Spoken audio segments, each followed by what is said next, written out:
Deutschland. Von oben sieht es aus wie immer. Wälder, Flusstäler, Hügelketten. Eine Landschaft, die einfach da ist, seit Jahrhunderten. Aber wenn man genauer hinsieht, merkt man, da verändert sich was. Und zwar schneller, als den meisten klar ist.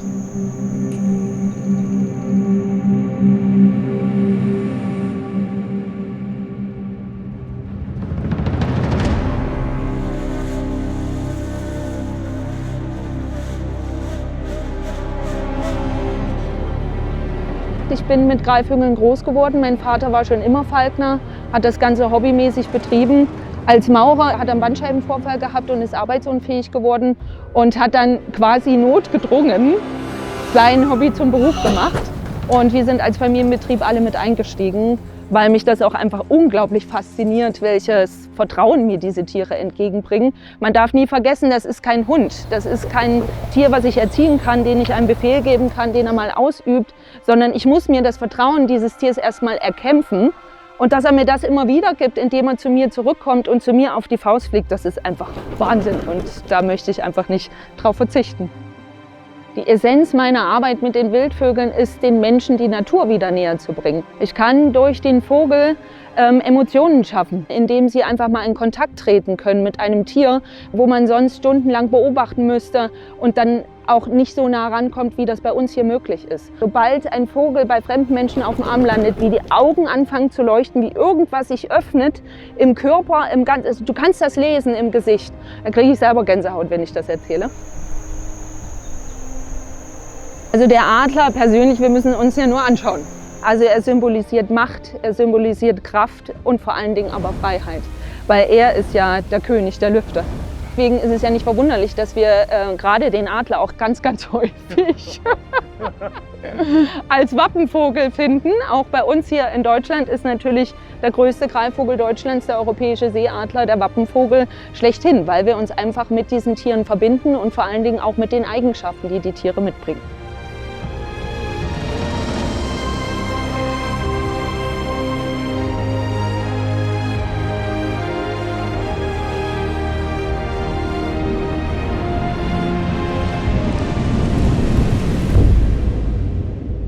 Wenn jetzt Windräder da stehen, was beeinflusst das wirklich für sein Hoheitsgebiet? Also die Windräder zerschneiden ganz klar den Lebensraum, sie zerstören die Freiheit des Vogels, eigentlich das Symbol, wofür er steht, für Freiheit, in die Lüfte hinauszufliegen, da wo auch immer es ihn hinträgt. Da ist das Windkraftrad natürlich total dazwischen und zerschneidet einfach seinen Weg und seine Freiheit.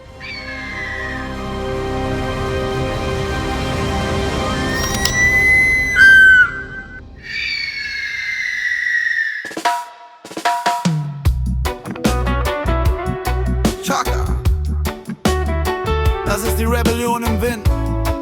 Wir sind nicht mehr aufzuhalten. Die wahre Natur spricht jetzt mal ihr grünen Witzfiguren. Oh yeah. Ah, na na na na na na na. Yeah. Die Türme drehen sich im kalten Wind. Sie sagen, sie bringen uns Zukunftsglück. Doch wo ist die Wiese, wo die Kinder sind? Alles grau ist Stahl, kein Weg dran vorbei. Oh nein, ich glaub euch nicht. Grüne Farben im grauen Licht. Ihr kauft die Macht, ihr zählt das Geld. Doch die Natur, die wird entstellt. Oh nein, ich glaub euch nicht. Ihr malt die Hoffnung, doch eure Lüge bricht. Mit Macht erkauft, mit Gier bestellt. Doch wahre Natur erhält die Welt. Die Felder sterben, der Boden schreit, riesige Schatten hoch und weit. Ihr redet von Liebe, von einer besseren Welt. Doch alles, was bleibt, ist Profit, der euch gefällt. Oh nein, ich glaub euch nicht. Grüne Farben im grauen Licht. Ihr kauft die Macht, ihr zählt das Geld. Doch die Natur, die wird entstellt. Oh nein, ich glaub euch nicht.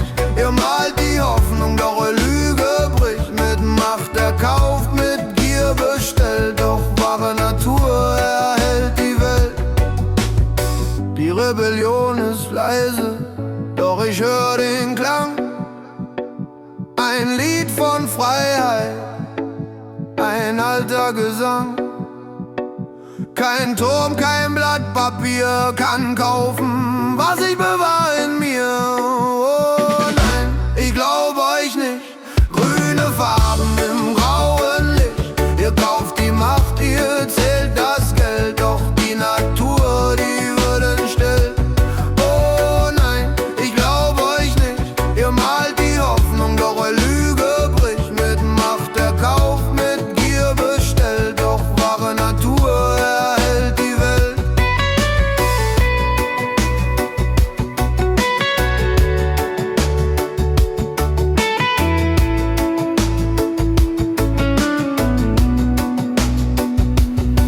Die Rebellion ist leise, doch ich hör den Klang. Ein Lied von Freiheit, ein alter Gesang.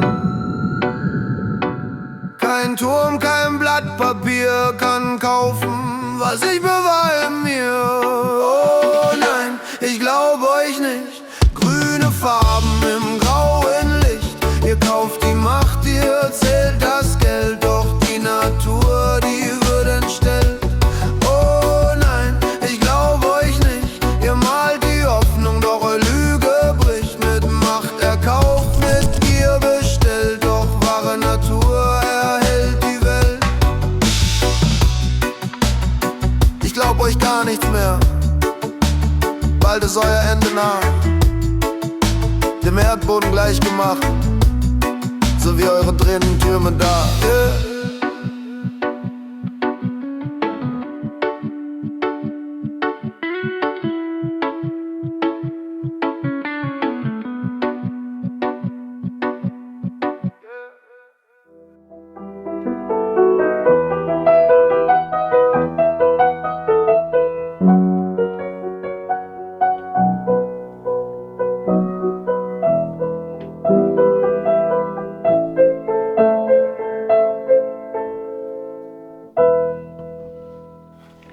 Ich bin seit 55 Jahren für den Naturschutz aktiv, und zwar ohne Unterbrechung.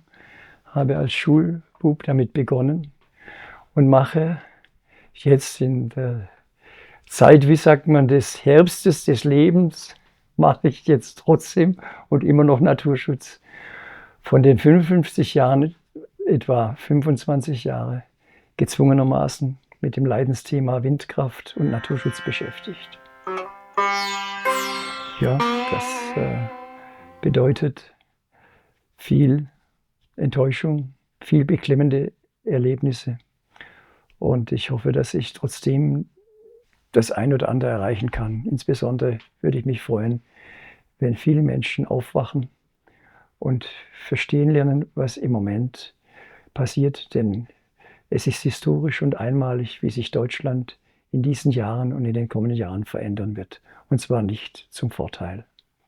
Die Industrialisierung unserer letzten Naturreste, gerade der wertvollen Naturreste, der Wälder und Freiflächen mit Windkraft, ist geradezu wie eine Metapher, wie ein Symbol für den Spalt, für den Hiatus, der zwischen Mensch und Natur entstanden ist.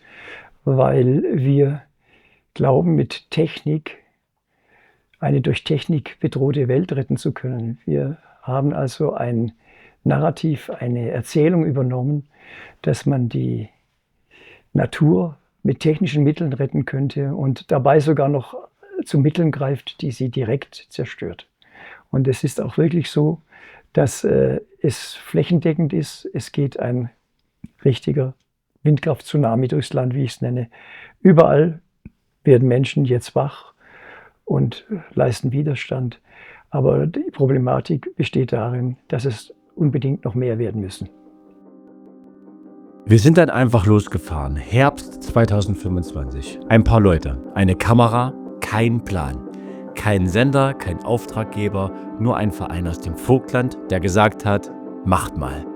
Und ein paar hundert Menschen, die gespendet haben, damit wir uns das leisten können. Wir dachten, das wird ein paar Wochen Zeit in Anspruch nehmen, wurde dann aber schon fast ein Jahr. Von Rügen bis runter in den Schwarzwald, von der Eifel bis in den Bayerischen Wald und noch viel weiter.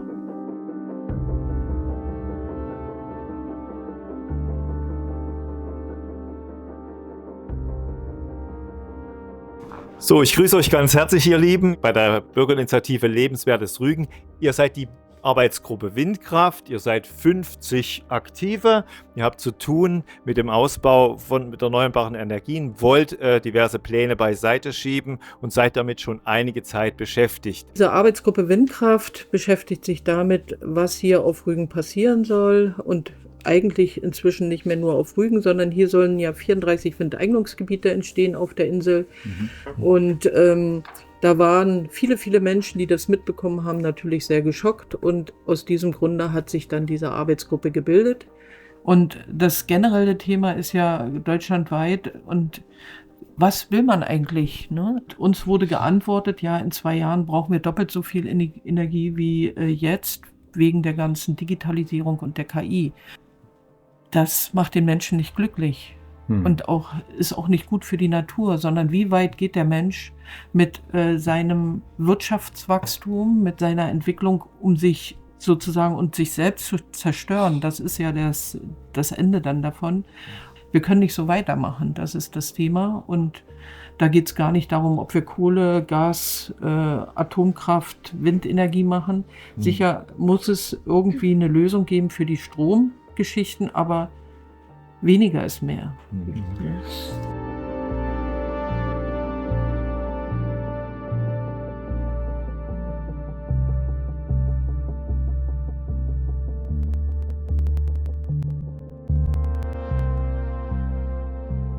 Also mein Name ist Professor Dr. Martin Kraft. Ich bin der erste Vorsitzende des MIO, des Marburger Institutes für Ornithologie und Naturschutz e.V. Wir haben uns 2016 gegründet. Mit Vögeln oder mit Kranichen beschäftige ich mich eigentlich schon seit meiner Kindheit. Das fing schon mit 2,5 Jahren an, dass ich Pautauben hatte, und ich bin auf dem Land in Niederwalgern in Mittelhessen groß geworden und war schon immer nur draußen in der Natur. Mich interessieren aber auch Pflanzen und Tiere aller Arten, und nicht nur hier, sondern weltweit.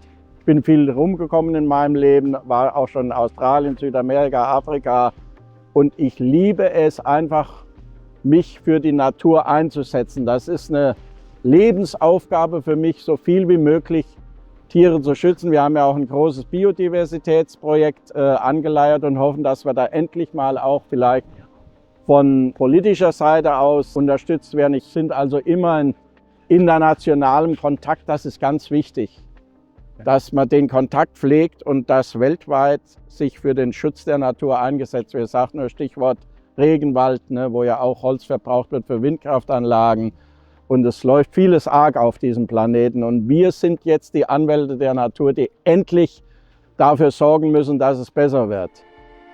Überall sind wir auf Menschen gestoßen, die uns ihre Geschichte erzählen wollten. Und was uns dabei am meisten überrascht hat, obwohl diese Menschen sich untereinander nicht kannten, erzählten sie am Ende alle das Gleiche. Es wird massive Wohlstandsverluste für jeden von uns geben. Die Deindustrialisierung hat begonnen. Wenn wir nicht korrigieren, werden wir ein deutlich ärmeres Land.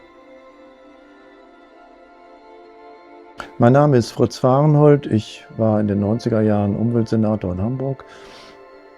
Bin dann in die Industrie gegangen. Zunächst war ich Vorstand der Deutschen Shell und habe dort Solarenergie und Windenergie in den Konzern gebracht. Habe dann ein eigenes Unternehmen gegründet, die Repower Systems AG, damals der drittgrößte Windkraftkonzern in Deutschland. Und danach bin ich zur RWE gegangen und habe dort große Windparks gebaut bis 2012. Dann bin ich in die Deutsche Wildtierstiftung gegangen und habe mich um den Schutz der heimischen Wildtiere gekümmert. In meiner Tätigkeit bei RWE habe ich mich mit der Klimafrage beschäftigt und festgestellt, dass das, was über Klimawissenschaft verbreitet wird, oft übertrieben war, und habe das kritisiert, und das war im Jahre 2011. Habe darüber ein Buch geschrieben, Die kalte Sonne, und das hat dazu geführt, dass ich mit der Energiepolitik der Bundesregierung in Konflikt kam, und von diesem Zeitpunkt wurde ich auch von den öffentlichen Medien nicht mehr zu irgendwelchen Talkshows eingeladen.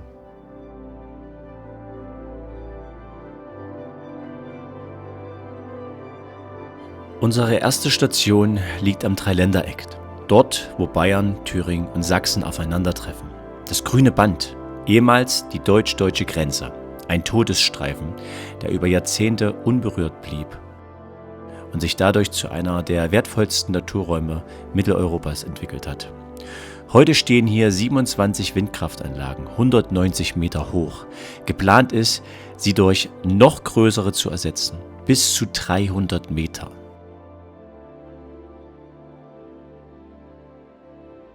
Ja, mein Name ist Peter Staud und ich bin Ornithologe und bin das schon seit Kindesbeinen an. Vor 5 oder 10 Jahren wurden hier Windräder gebaut. Da gab es mehrere Braunkirchenpaare und sind alle jetzt verschwunden. Dass 2, also Baumfalkenpaar schon an den Windrädern gestorben ist für meine Begriffe eine Konterkarierung der ganzen Schutzbemühungen für die Biodiversität, die besonders im grünen Band noch ist. Ziemlich neu, dass es einen Status hat eines nationalen Naturmonuments, seit 2018 in Thüringen, seit 2022 in Brandenburg und 2023 dann in Hessen. Seitdem gilt es als nationales Naturmonument.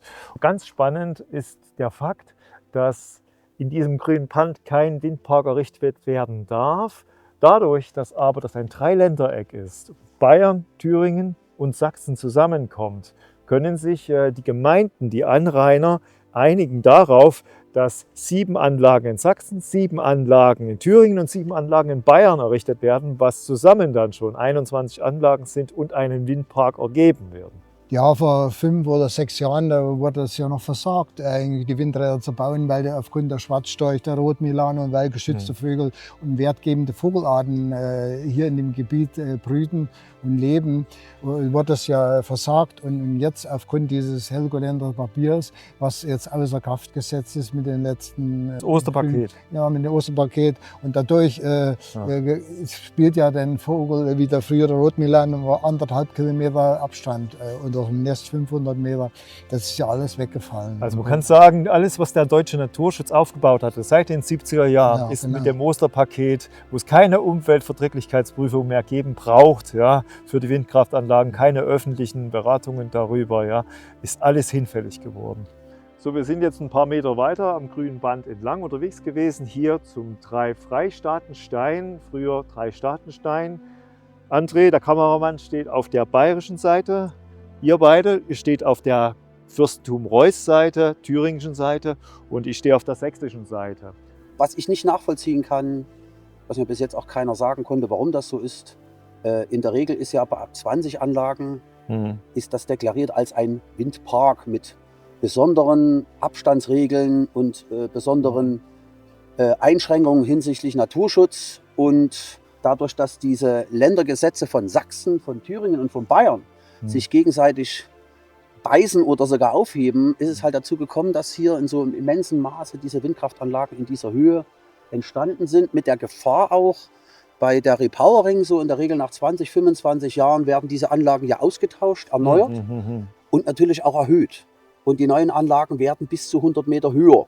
Und wenn man sich das jetzt hier oben mal anschaut, was mir auch ein bisschen Sorgen macht, wir reden ja hier von Energieerzeugung und es gibt Erhebungen zum Beispiel von der Neuen Züricher Zeitung, in unseren Medien habe ich sowas leider noch nicht gelesen, dass diese Anlagen hier bei uns in der Gegend in einem Niedrigwindgebiet mit einer Effektivität, also im Nutzungsgrad von lediglich 19% arbeiten.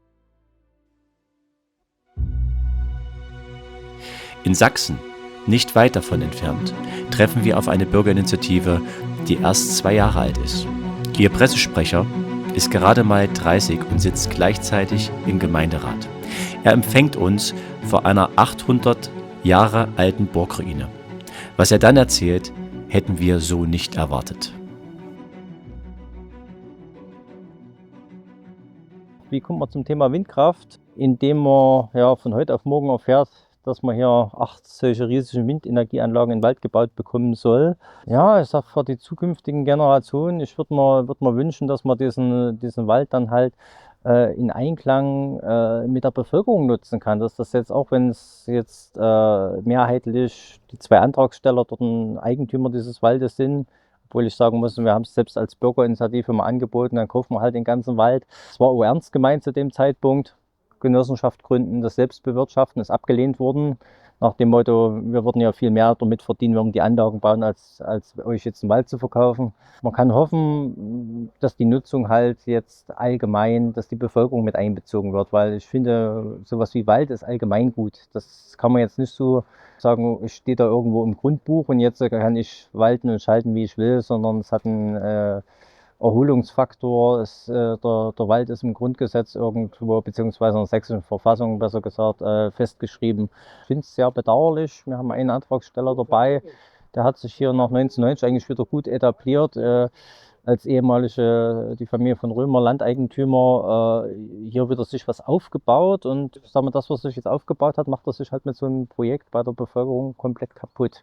Ob es das wert ist, das muss er selber entscheiden. Das kann ich jetzt nicht beurteilen. Na, da müssen Sie vielleicht mal mit dem Herrn von Römer vielleicht mal ein Interview machen. Sollen ja auch alle Seiten auch zu Gehör kommen. Na. Uns geht es nicht ums Monetäre, ums Geld, ob unser Strom 3 Cent billiger ist, 3 Cent teurer ist oder ob wir dort irgendwelche Anteile dran bekommen oder uns beteiligen wollen. Wir wollen dieses der umweltschädigende Projekt nicht. Es zerstört den ländlichen Raum, es belastet massiv die Wälder, aber der größte Nachteil ist eben die Unzuverlässigkeit der Windenergie führt dazu, dass sie die Stromkosten in die Höhe treiben wird. Das tut sie jetzt schon. Wir haben die höchsten Strompreise der Welt. Das ist der Energiewende geschuldet und dieser Kurs wird am Ende zu Arbeitsplatzverlusten und Wohlstandsverlusten in Deutschland führen. Also ich bin Physiker, ich war in der Industrie tätig, in der Festkörperanalytik, war sehr viel unterwegs, hatte auch wenig Zeit, mich mit anderen Dingen zu beschäftigen. Aber nachdem ich aus dem Berufsleben ausgeschieden bin, habe ich mich einfach gefragt, wann ist die Energiewende zu Ende? Wie viele Windräder braucht es noch? Und da tut man als Physiker üblicherweise keine Magazine lesen, sondern nimmt mal Bleistift und Zettel oder Taschenrechner und rechnet das mal nach. Und dann schaut man sehr schnell in einen Abgrund. Weil eine Energiewende mit Windrädern wird und kann es nicht geben. Es kann sie nicht geben, aus physikalischen Gründen. Ja? Also, woher kommt diese Energie? Die kommt aus der Windgeschwindigkeit, aus der kinetischen Energie des Windes. Die kinetische Energie, Schulphysik, ist 1/2 mal Masse mal Geschwindigkeit zum Quadrat. Weiß noch jeder, ja, hoffe ich. Gilt beim Auto genauso wie bei der Windgeschwindigkeit. Ja? Ein Windrad kann bestenfalls 48% der angebotenen kinetischen Energie entnehmen in elektrischen Strom. Wir reden deshalb einfach von physikalischem Wirkungsgrad, weil wenn die Praxis schlechter ist und der Ingenieur kann noch was entwickeln, brauchen wir das in diesem Fall gar nicht zu berücksichtigen. Ja? Also 48% maximal kann entnommen werden. Jetzt ist die Frage, wie viel bringt denn der Wind Energie auf oder auch Leistung? Windräder haben eine sogenannte Nennwindgeschwindigkeit, eine Nennleistung, und ab dieser Nennwindgeschwindigkeit steigern die ihre Leistung nicht mehr. Die bleibt dann konstant, hängt mit dem Generator und so weiter zusammen. Nennwindgeschwindigkeit für Windräder im Binnenland ist so 10 bis 11 Meter pro Sekunde. Darunter fällt die Windleistung mit der dritten Potenz der Windgeschwindigkeit ab. Das heißt, wenn die Windgeschwindigkeit sich halbiert, ist nur noch 1/8 der Leistung da, nicht die Hälfte, nur noch 1/8.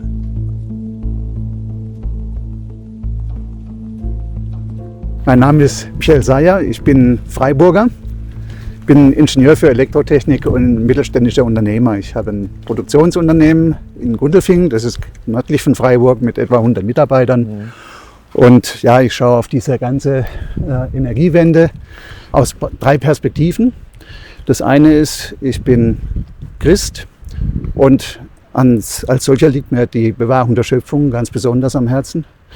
Dann bin ich, wie gesagt, Unternehmer, das heißt, ich schaue natürlich auch wirtschaftlich, ist das überhaupt rentabel, was wir hier machen. Und das Dritte, ich bin Ingenieur, auch für Elektrotechnik, und da schaue ich natürlich auch, ist das Ganze vom energetischen Ertrag her überhaupt sinnvoll, was wir hier machen. Und dazu gehört leider Gottes aus meiner Sicht die Windenergie nicht. Das hat physikalische Gründe. Also heute bläst es hier ganz anständig. Ne? Wir sehen auch das Windrad da oben, das dreht sich. Obwohl dieses sich nicht dreht, aber kannst du auch mal einiges dazu sagen, weshalb das so ist? Ja, also ich vermute, dass wir zu viel Windstrom haben. Es ist ja so, dass ja sogar Mitteleuropa, Deutschland aber auf jeden Fall eine relativ kleine Fläche ist. Das heißt, die Windverteilung, die korreliert über ganz Deutschland. Heißt, wenn es hier windet, dann windet es in der Regel auch in ganz Deutschland und dann machen sich alle Windanlagen notwendigerweise Konkurrenz. Das mag man ja als Unternehmer überhaupt nicht, weil man als Unternehmer möchte man nicht im Überfluss liefern, weil da die Preise sinken. Das sieht man ja auch an den Strompreisen, sondern man möchte liefern können, wenn die Güter knapp sind. Ne? Das ist, glaube ich, ein ökonomisches Streben, das durchaus legitim ist. Grundsätzlich, wenn man das noch sagen darf, ist Windenergie insofern unrentabel, weil schlicht und einfach viel zu wenig Energieinhalt da drin ist. Ne? Also ein Windrad funktioniert genau wie eine Wasserturbine. Also es ist eine strömungstechnische Maschine, aber Wasser hat halt die fast 1000-fache Masse und dementsprechend die 1000-fache Energiedichte. Ja. Ne? Deswegen ist eben so ein Wasserrad, also eine Wasserturbine, wesentlich kleiner als ein Windrad. Diese Leistungsdichte es gibt Herstellerangaben, 200 Watt pro Quadratmeter, 300 Watt pro Quadratmeter Rotorfläche, müssen wir mal ungefähr mal 20-25% nehmen und dann landen wir im Bereich einer Glühlampe. Sagen wir von 40 bis 75 Watt, von mir als auch 100 Watt. Ja. Im Endeffekt bedeutet das, ein Windrad kann pro Quadratmeter Rotorfläche im Mittel eine Leistung von einer Glühlampe generieren. Von einer Glühlampe. Und da es ja sehr viele Glühlampen und Motoren und andere Dinge in Deutschland gibt, sehr viele Windräder. Brauchen wir sehr viele Quadratmeter Rotorfläche. Sehr viele Quadratmeter. Ja. Wir reden in Größenordnung über 2000 bis 5000 Quadratmeter Rotorfläche. Ich habe noch keine Wirkungsgradverluste angegeben, die man bräuchte. Und das heißt, eine Energiewende in einem dicht bebauten Industrieland ist mit den Erneuerbaren einfach nicht möglich, weil die Leistungsdichte, die Leistung pro Quadratkilometer Landschaftsfläche so gering ist. Daran kann man nichts ändern. Ja? Auch nicht durch größere Windräder. Es ist illusorisch, für einen Monat Speicher zu haben. Ne? Ja. Power to Gas, Wasserstoffflächen. Ich mache Elektrolyse, wandle wertvollen Strom in minderwertige chemische Bindungsenergie um, mache Lagerung, Transport und wenn ich wieder Strom haben will, mache ich aus chemischer Bindungsenergie Strom. Das geht nur mit einer Wärmekraftmaschine und eine Wärmekraftmaschine hat einen wieder Schulphysik sogenannten Carnot-Wirkungsgrad. Sozusagen chemische Bindungsenergie, egal ob Kohle oder Gas, umzuwandeln wieder in Strom ist besonders schlecht. Weil es hängt von der Ein- und der Ausgangstemperatur in diesem Prozess ab. Und da lande ich bei einer Spitzenlast-Gasturbine vielleicht bei Wirkungsgrad 0,35. Und über die gesamte Systemkette multiplizieren sich die Wirkungsgrade und das Ergebnis der Multiplikation ist immer kleiner als der kleinste Multiplikator. Also immer kleiner als diese 0,35. Ich komme vielleicht bei 0,2 raus. Dann stecke ich da vorne für 5 Euro Strom ein und kriege hinten für 1 Euro Strom raus. Oder ich habe den Strom um das Faktor 5 verteuert. Ja. Aber das sagt uns weder der Fernseher, noch steht es in der Zeitung. Und dann meldet sich jemand bei uns, mit dem wir nicht gerechnet haben. Ein Mann, der selbst 25 Jahre in der Windkraftbranche gearbeitet hat. Von ganz unten bis ganz oben, wie er sagt. Er hat Anlagen gebaut, beschichtet, vertrieben. Was er uns vor der Kamera erzählt, widerspricht dem, was man offiziell über Windkraft hört.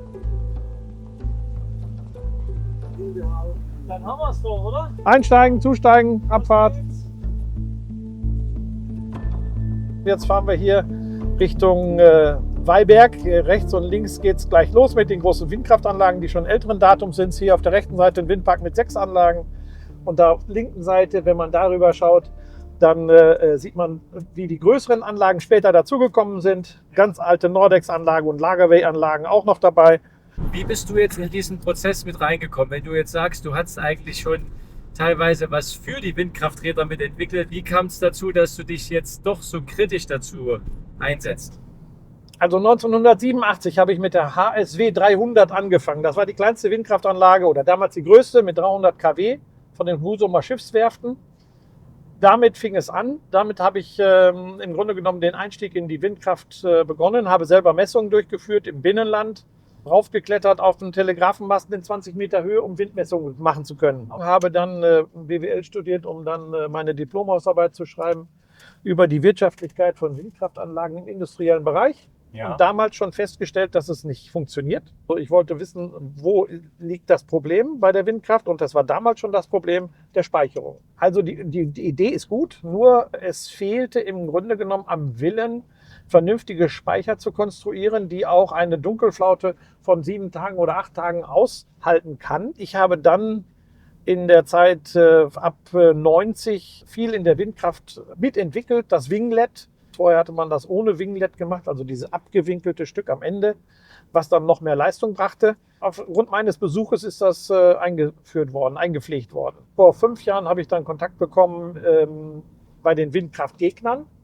Dann habe ich geguckt, wie kann man nachweisen, dass die Windkraftanlagen nicht angeschlossen sind. Bin zum Kreis gegangen, habe mit dem Landrat versucht, Kontakt aufzunehmen, habe dann mir eine Kamera geholt mit Infrarot, um Wärme filmen zu können, weil jedes Windrad, das produziert auch Wärme. Ja. Und wenn ich mit einer Kamera die Wärme feststellen kann oberhalb des Windrades, dann weiß ich, die läuft, die produziert. Okay, ja. So, produziert sie aber nicht, dann habe ich keine Wärme. Das heißt, sie läuft im Leerlauf. Also ich bin immer noch für Windkraft, aber da, wo sie Sinn macht und nicht da, wo sie nur zerstörerisch wirkt, sich gegenseitig behindert und nur für Profit genutzt wird. Das sind auch Kräne, die dann zu Windkraftanlagen fahren.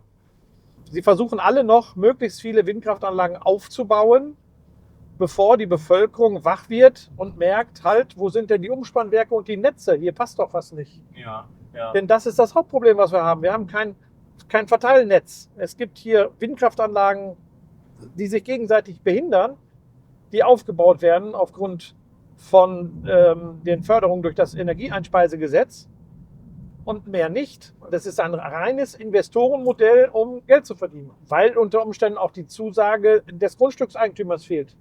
Es dürfen keine Kabel übers Grundstück gelegt werden. Dafür müssen Enteignungen unter Umständen laufen und diese Prozesse dauern ewig. Ja, das EEG-Gesetz, vielleicht muss ich das mal hier auf den Punkt bringen, das Gesetz ist gemacht worden von der Bundesregierung in Zusammenarbeit mit dem Bundesverbandspräsidenten von Windenergie, Herrn Lackmann. Dieser Herr Lackmann hat den Beamten die Hand geführt. Dann hat man Folgendes gemacht. Man hat also die Genehmigungen für Windkraft in 4 Bereiche aufgeteilt. Das erste ist die Baugenehmigung, die mittlerweile innerhalb von 2 Monaten zu erfolgen hat. Und zwar auch im, ich sag mal, bevorzugten Außenbereich. Die zweite Hürde ist also nach der Baugenehmigung ist das Bundesemissionsschutzgesetz. Ob man also Tiere oder irgendwelche Emissionen hat, Lärmemissionen, Schallemissionen und dergleichen mehr. Wenn das genehmigt ist, dann muss man noch die Zusage des Netzbetreibers, des Stromverkäufers haben und der Bundesnetzagentur als Netzbetreiber. Diese Bundesnetzagentur, dieser Antrag bei der Bundesnetzagentur hat ausgereicht, um eine Genehmigung für den Bau einer Windkraftanlage zu bekommen.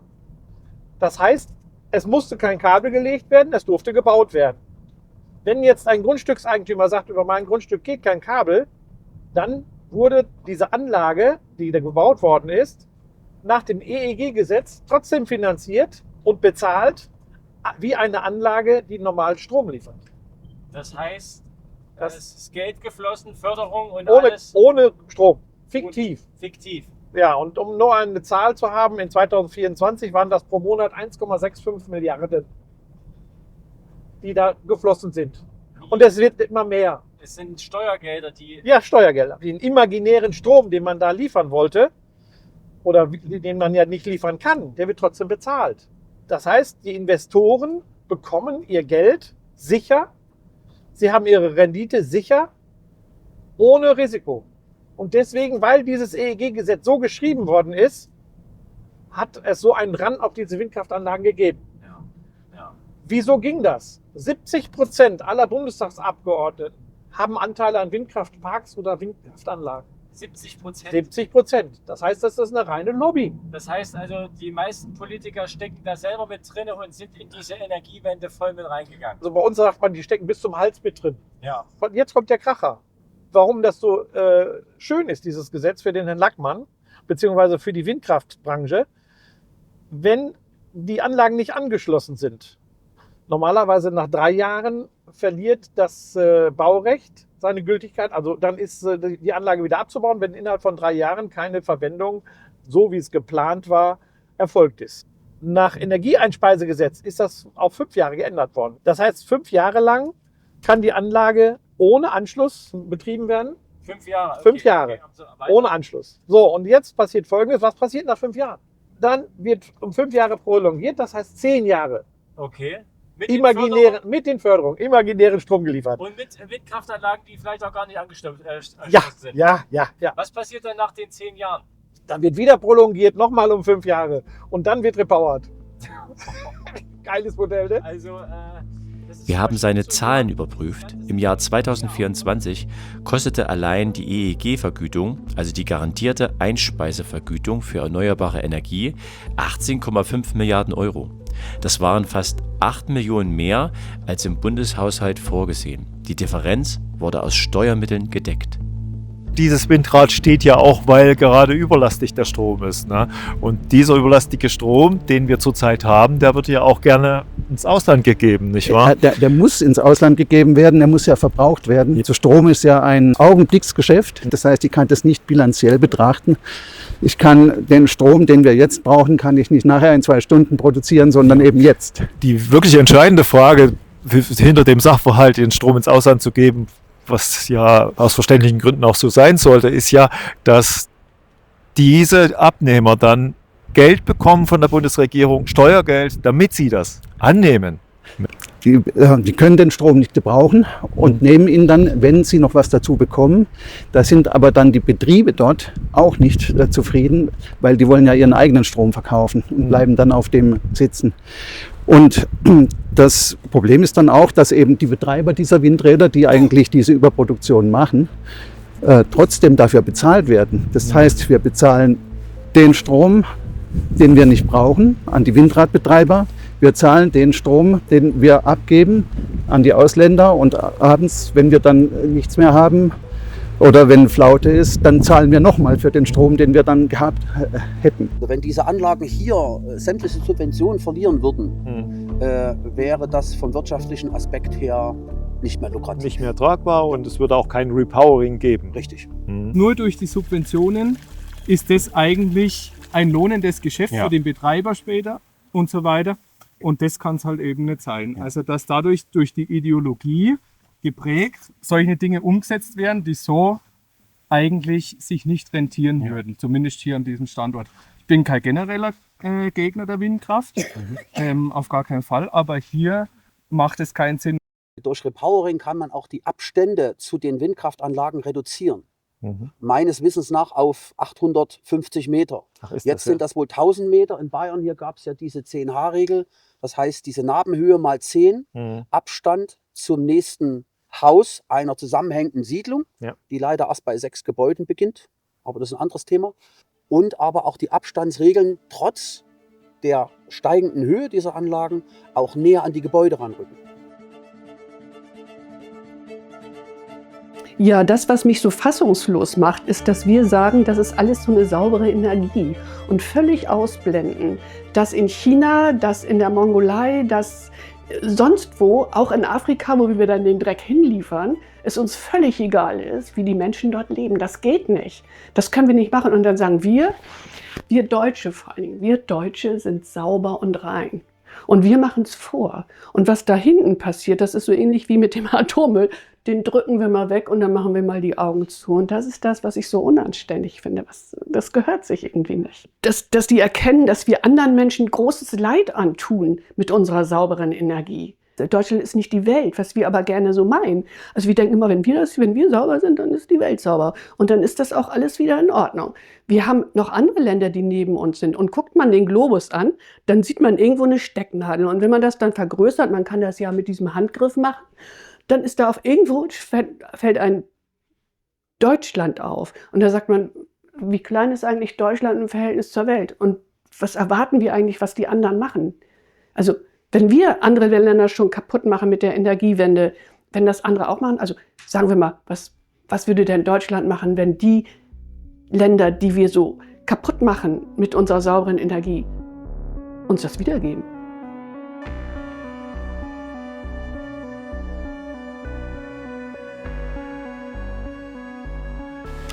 Ja, mein Name ist Joachim von Marschall. Ich bin bei der Bürgerinitiative engagiert seit einigen Jahren und als diese AG Windkraft ins Leben gerufen wurde, war ich auch gleich dabei, weil auch mir es ein Herzensanliegen ist, dass sich die Entwicklung der Erneuerbaren in einer Weise vollzieht, die menschenwürdig ist, will ich mal sagen, die sozialverträglich ist. Inzwischen, wir haben es ja schon gehört, waren für Rügen im ersten Entwurf der neuesten regionalen Raumentwicklungsplanung 34 Windeignungsgebiete vorgesehen. Dagegen hat es über 1000 Einwendungen gegeben, die jetzt alle abgearbeitet worden sind. Und wir warten mit Spannung auf die Veröffentlichung des überarbeiteten ersten Entwurfs, der in den nächsten Tagen offengelegt werden soll. Dann besteht noch eine 2-wöchige Einwendungsfrist, also sehr viel kürzer als die erste. Die Einwendungen, die dann eingehen, werden auch nochmal abgewogen und dann wird dieser regionale Raumentwicklungsplan in Kraft treten. Und auf dieser Grundlage können dann auch schon Windparks geplant werden. Es ist wohl davon auszugehen, dass die Zahl 34 Windeignungsgebiete nicht mehr aufrechterhalten wird. Es wird wohl weniger geben, aber es wird sie geben auf Rügen weiterhin.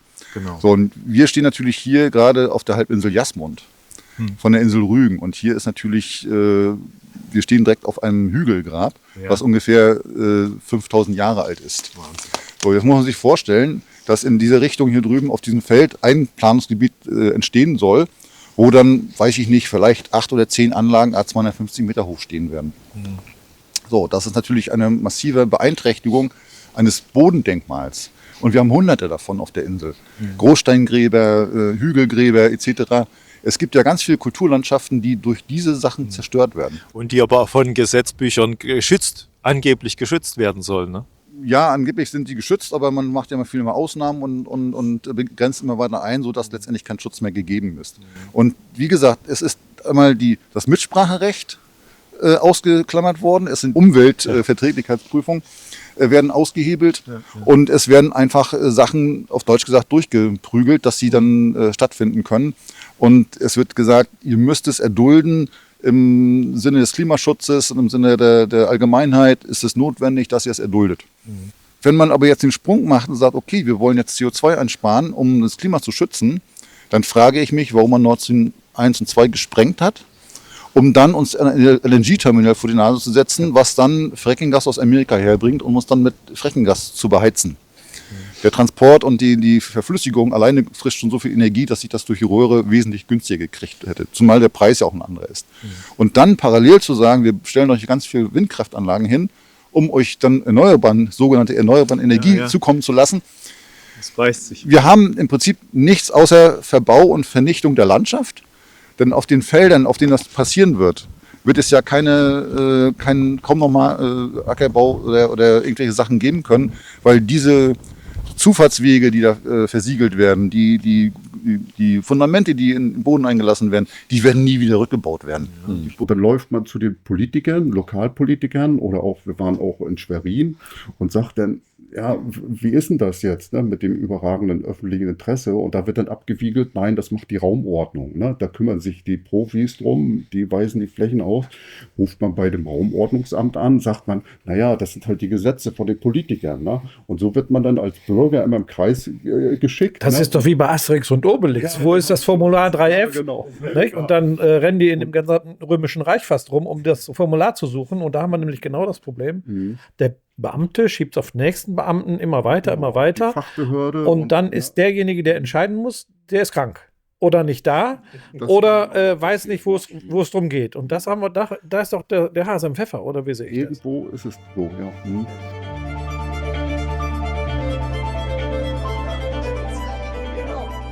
Genau. Ich heiße Ursula. Ich habe Medizin studiert in Münster und Tübingen. War dann im Krankenhaus als Assistenzarzt 4 Jahre in der Intensivmedizin, Notfallmedizin, habe danach eine eigene Praxis geführt, 15 Jahre lang und bin etwa 2004 in Kontakt gekommen mit einer im Beginn stehenden Forschung über Kapillarforschung, über die Feindurchblutung von Tieren und Menschen Da bin ich aufmerksam geworden auf Symptome, die die Menschen zeigen im Gespräch. Mein Mann und ich, mein Mann ist Biologe, sind zu den Menschen hingegangen, weil es uns interessiert hat. Warum fühlen sie sich nicht mehr wohl? Was haben sie für Beschwerden? Wie empfinden sie das Aufstellen von Windkraftanlagen um ihre Orte, die Umzingelung teilweise, die schon stattfand? Und die Menschen haben auch berichtet, dass sie feststellen, dass Tiere zunehmend weniger gesehen werden. Und ja, so begann die Geschichte einer Verbindung zwischen meiner sowieso bestehenden Interesse in ein Spezialgebiet, und so kam ich auch mit mehreren Wissenschaftlern zusammen und wir haben uns überlegt, was macht die Menschen krank? Und dann wurde uns klar, dass es nicht nur die Menschen sind, sondern was macht Menschen und Tiere und sogar Pflanzen krank. Seit etwa gut 8 Jahren beschäftige ich mich mit dem Thema hauptsächlich Infraschall, bin aber immer neben meinem Arztsein auch Naturschützer und habe das Ganze versucht im Blick zu behalten. Und die ganze Situation lehrt mich vor allem zunehmend die offenkundige Wahrheit zu sagen, was ich sehe von Hunderten von Studien, meinen eigenen Arbeiten, dem Lernen der Forschungsergebnisse zu Mikrozirkulation, zu den Endothelfunktionen, jetzt sagen kann und erklären kann. Zu sagen, was wir hier sehen, ist zunehmend ein Desaster für unser zukünftiges Leben, für unsere Kinder, für die Biodiversität.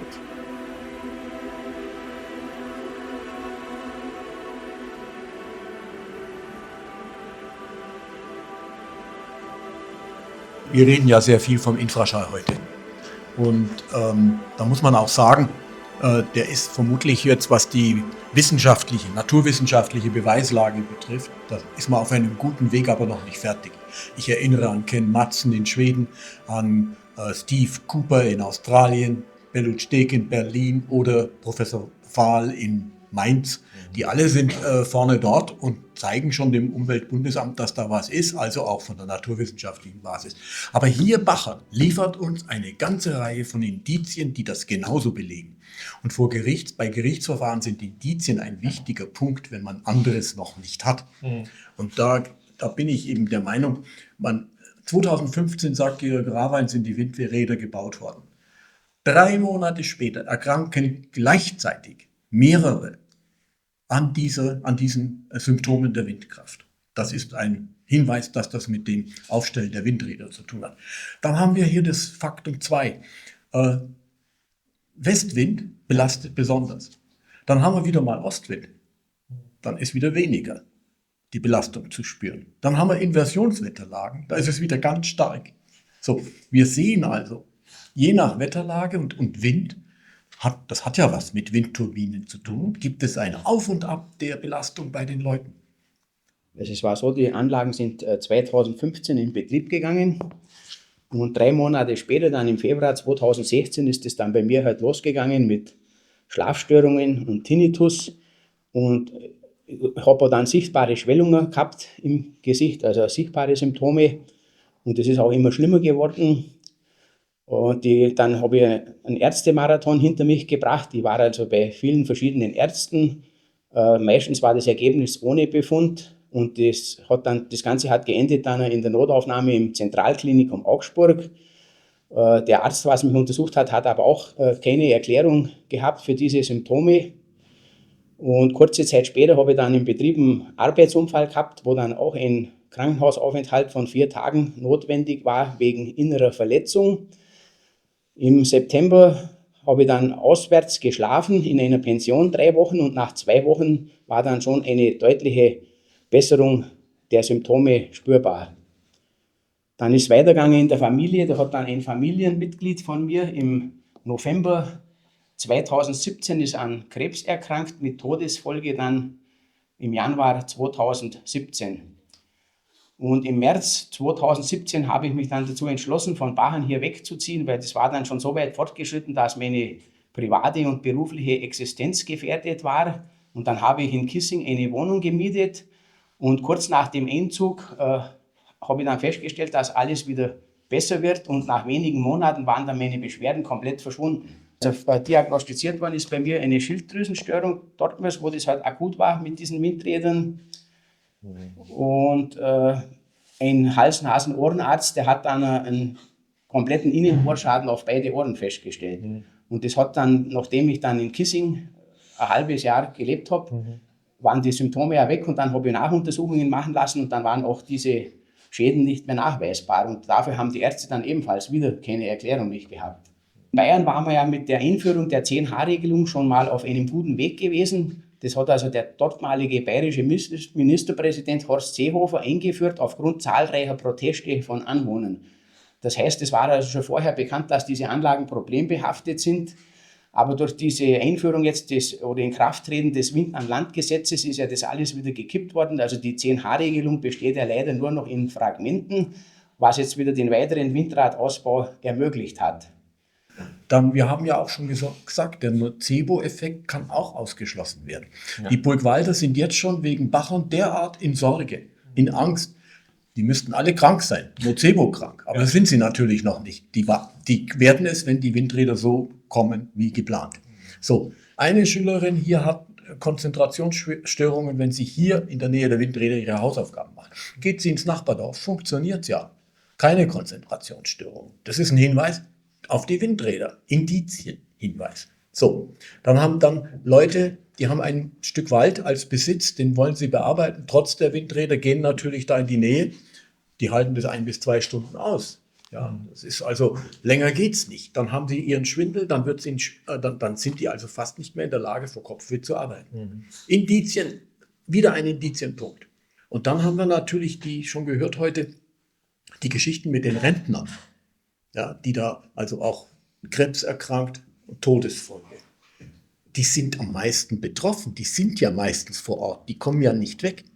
Die meisten Leute gehen beruflich nach Friedberg, nach Augsburg und sind also wenigstens untertags weg von den Windrädern. Das ist wieder ein Nachlassen der Belastung. Ja. Man kann richtig zugucken, wann steigt die Belastung, wann sinkt sie. Und das kann man immer in Verbindung mit Wind, mit den Windrädern oder eben mit der Ortsbindung in Verbindung bringen. Und deswegen ist der Indizienbeweis ist jetzt zu nehmen, pragmatisch, vorsorglich, bis man die endgültige wissenschaftliche Nachweis geführt hat.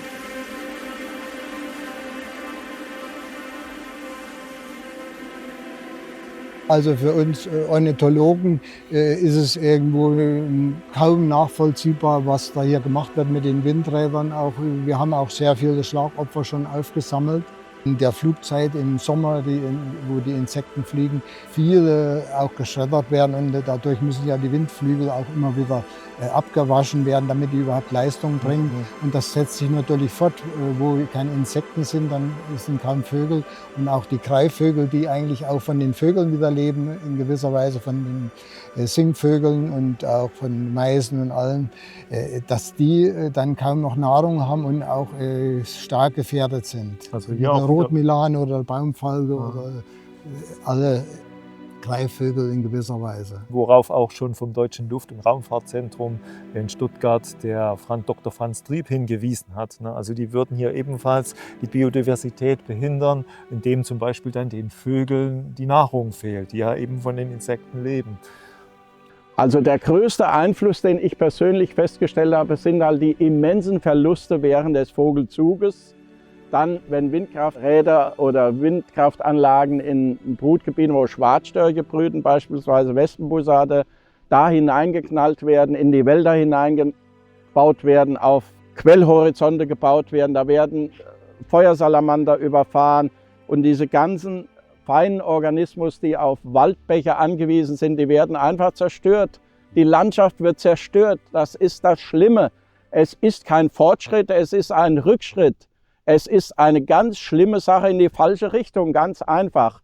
Und die Verluste bei Fledermäusen, Insekten und Vögeln sind immens. Die sind größer als bei allen anderen Dingen. Das wird immer negiert, das ist aber nicht so. Wir haben halt diese großen Verluste und wir Menschen wollen ja auch gesund leben. Ich kenne Menschen, die sind weggezogen, weil sie es nicht mehr ausgehalten haben, den Schattenwurf in ihren Häusern. Und Offshore-Anlagen, die vertreiben nicht nur Wale, sondern auch viele Fische und die Vögel, die da durchziehen, die sind auch gefährdet. Unterirdische Wellen machen alles kaputt. Ne, wir machen alles kaputt, das geht so nicht. Also wir nicht, die Verantwortlichen. Ne? Und denen muss der Geldhahn zugedreht werden. Dann sieht es ganz anders aus.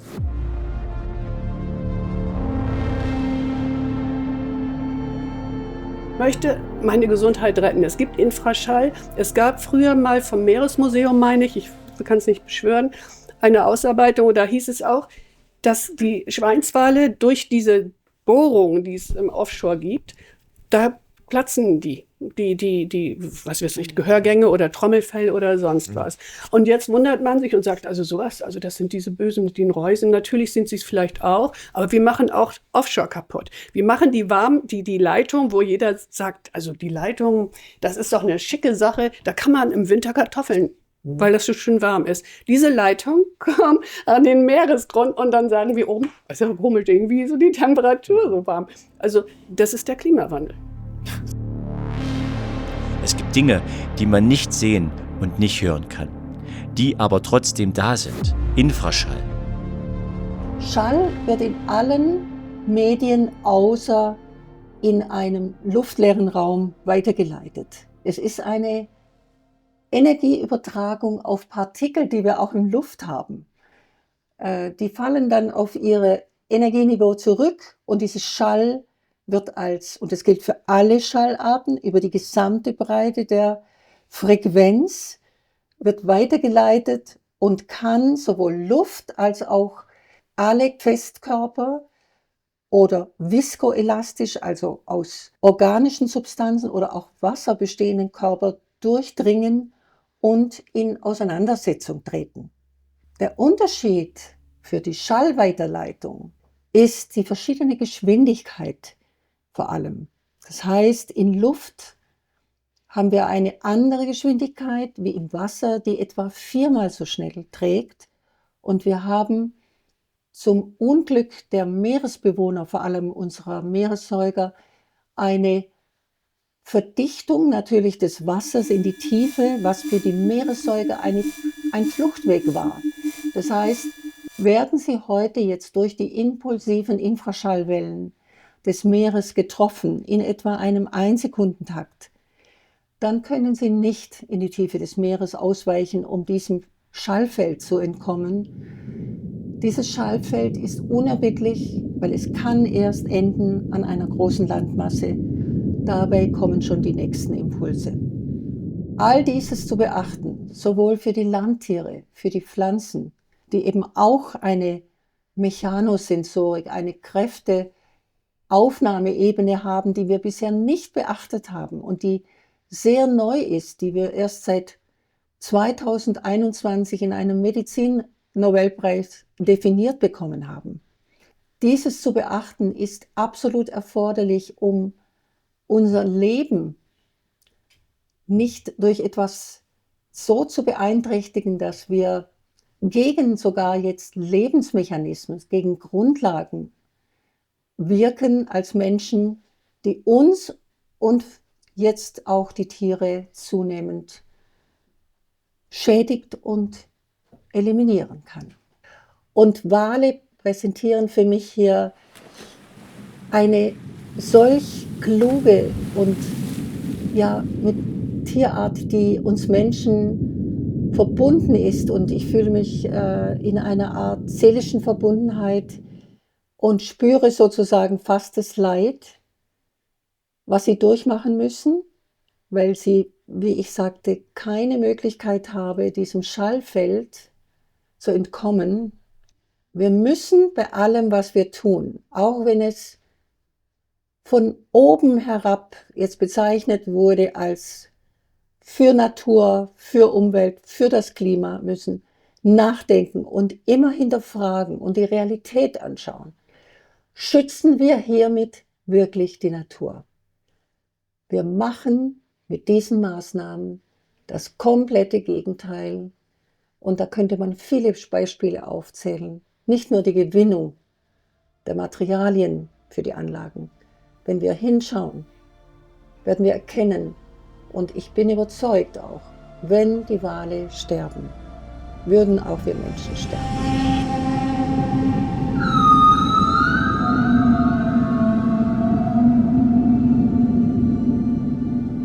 Wenn wir uns das hörbare Spektrum für die Menschen anschauen, dann ist unser Ohr in der Lage, zwischen dem 20 Hertz Frequenzton und den 20.000 Hertz zu hören. So sind unsere Innenohrhärchen mit den entsprechenden Zellnervenverbindungen gestaltet. Das gilt aber nicht für alle Tiere. Sie haben vielleicht schon mal gehört, dass natürlich zum Beispiel Fledermäuse im Ultraschallbereich kommunizieren. Wale sowohl im Ultraschallbereich wie im Infraschallbereich kommunizieren, beziehungsweise auch Bienen und Insekten haben Sie schon mal Ohren hier gesehen. Das heißt, die Erkennung einer Wahrnehmungsebene bedeutet, dass wir Schall nicht nur auf einer akustischen Basis beurteilen können. Wir können nicht sagen, was wir als Menschen nicht hören, kann von allen Organismen nicht verarbeitet und aufgenommen werden. Wenn irgendwo in der Umgebung eine Disco ist mit sehr tiefen Bässen, dann hören wir das kilometerweise. Das liegt daran, dass das noch lang kein Infraschall ist, den wir nicht mehr hören, der aber als Energie und Druck wirkt. Und diese Schallwellen im Infraschallbereich, eben unter 20 Hertz definiert, die durchdringen Mauern, Dächer, sodass in Häusern über viele Kilometer kein Schutz mehr besteht. Schutz besteht. Viele Tiere findet man nicht, weil sie natürlich nachts weggetragen werden. Und dann sagt man ja, aber an Fensterscheiben oder an Autos werden ja sicher noch viel mehr Tiere. Nein, diese Verluste der einzelnen Tiere. Und da kommen wir auf den Punkt. Die Einzelfallbetrachtung. Ne? Die Einzelfallbetrachtung. Und es wird gern bagatellisiert. Gell? Also das ist doch nur ein Einzelfall. Man hört es immer wieder, als sei es jetzt ein Narrativ, das wirklich ein Joker genau da überall gebracht wird. Aber wenn der Einzelfall bagatellisiert wird und keine Betrachtung mehr findet, ja, dann ist ja alles erlaubt. Dann ist ja alles erlaubt. Ja. Weil was ist kein Einzelfall? Das, was hier gemacht wird durch die Windkraft seit Jahren, ist, den touristischen Reiz völlig zerstören. Aber der touristische Reiz ist ja nur ein Argument. Das, was ja nirgendwo gesagt wird, das sind die Ewigkeitsschäden durch den Abrieb der Rotorblätter, der ja immer mehr nachgewiesen wird. Das PFAS, was dort aufgebracht worden ist, im Grunde genommen PFAS, was ist das? Das ist Teflon. Der Erste, der mit Teflon gearbeitet hat, muss es zu meiner Schande gestehen, war ich. Ich habe das mitentwickelt mit einer Firma aus Bielefeld und hatte es geschafft, Teflonbeschichtung mit Kunststoff zu kombinieren, was eigentlich nicht geht, und durch ein passendes Additiv. Und dann haben wir die erste Windkraftanlage in den Obertauern in Österreich damit beschichtet, eine Vestas-Anlage, zum Vergleich, wie die Anti-Eis-Beschichtung funktioniert. Ursprünglich war das eine Geschichte, die kam aus der Flugzeugindustrie. Tja, ich hatte ein Vertriebsrecht dafür in der Windbranche. 2 Anlagen sind beschichtet worden. Dann haben die Herrschaften selber ihre Entwicklung gemacht mit der PFAS-Geschichte, was jetzt im Grunde genommen zu Ewigkeitsschäden im Wald führt oder im Umfeld der Anlage führt. Ja, es wird nicht abgebaut. Es reichert sich in den Mägen der Wildtiere an oder in den Pflanzen wird es auch angereichert, wenn die Pflanzen jetzt denn aufnehmen. Es gibt also kein Bakterium, was PFAS auflösen kann oder zerfressen kann. Das sind dann die Ewigkeitsschäden, die wir davon tragen. Normalerweise müsste jeder Bauer, der also auf seinem Grund eine Windkraftanlage stehen hat, ein Verbot bekommen, dort irgendetwas anzubauen, weil die Sachen sind alle kontaminiert. So meines Wissens sind es 150 Kilogramm im Jahr. Pro Windkraftrad? Oder? Ja, bei den großen Flügeln ist das so. Die großen Flügel werden ja regelmäßig gewartet und je größer die Flügel werden, desto größer ist die Fläche, desto größer ist die Menge des Abriebs.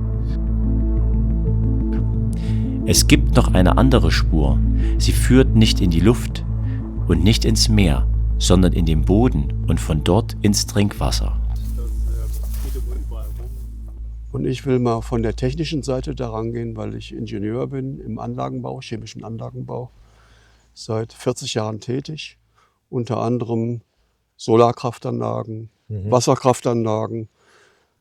Ich habe einige Trinkwasseranlagen gebaut, also Wasserwerke gebaut.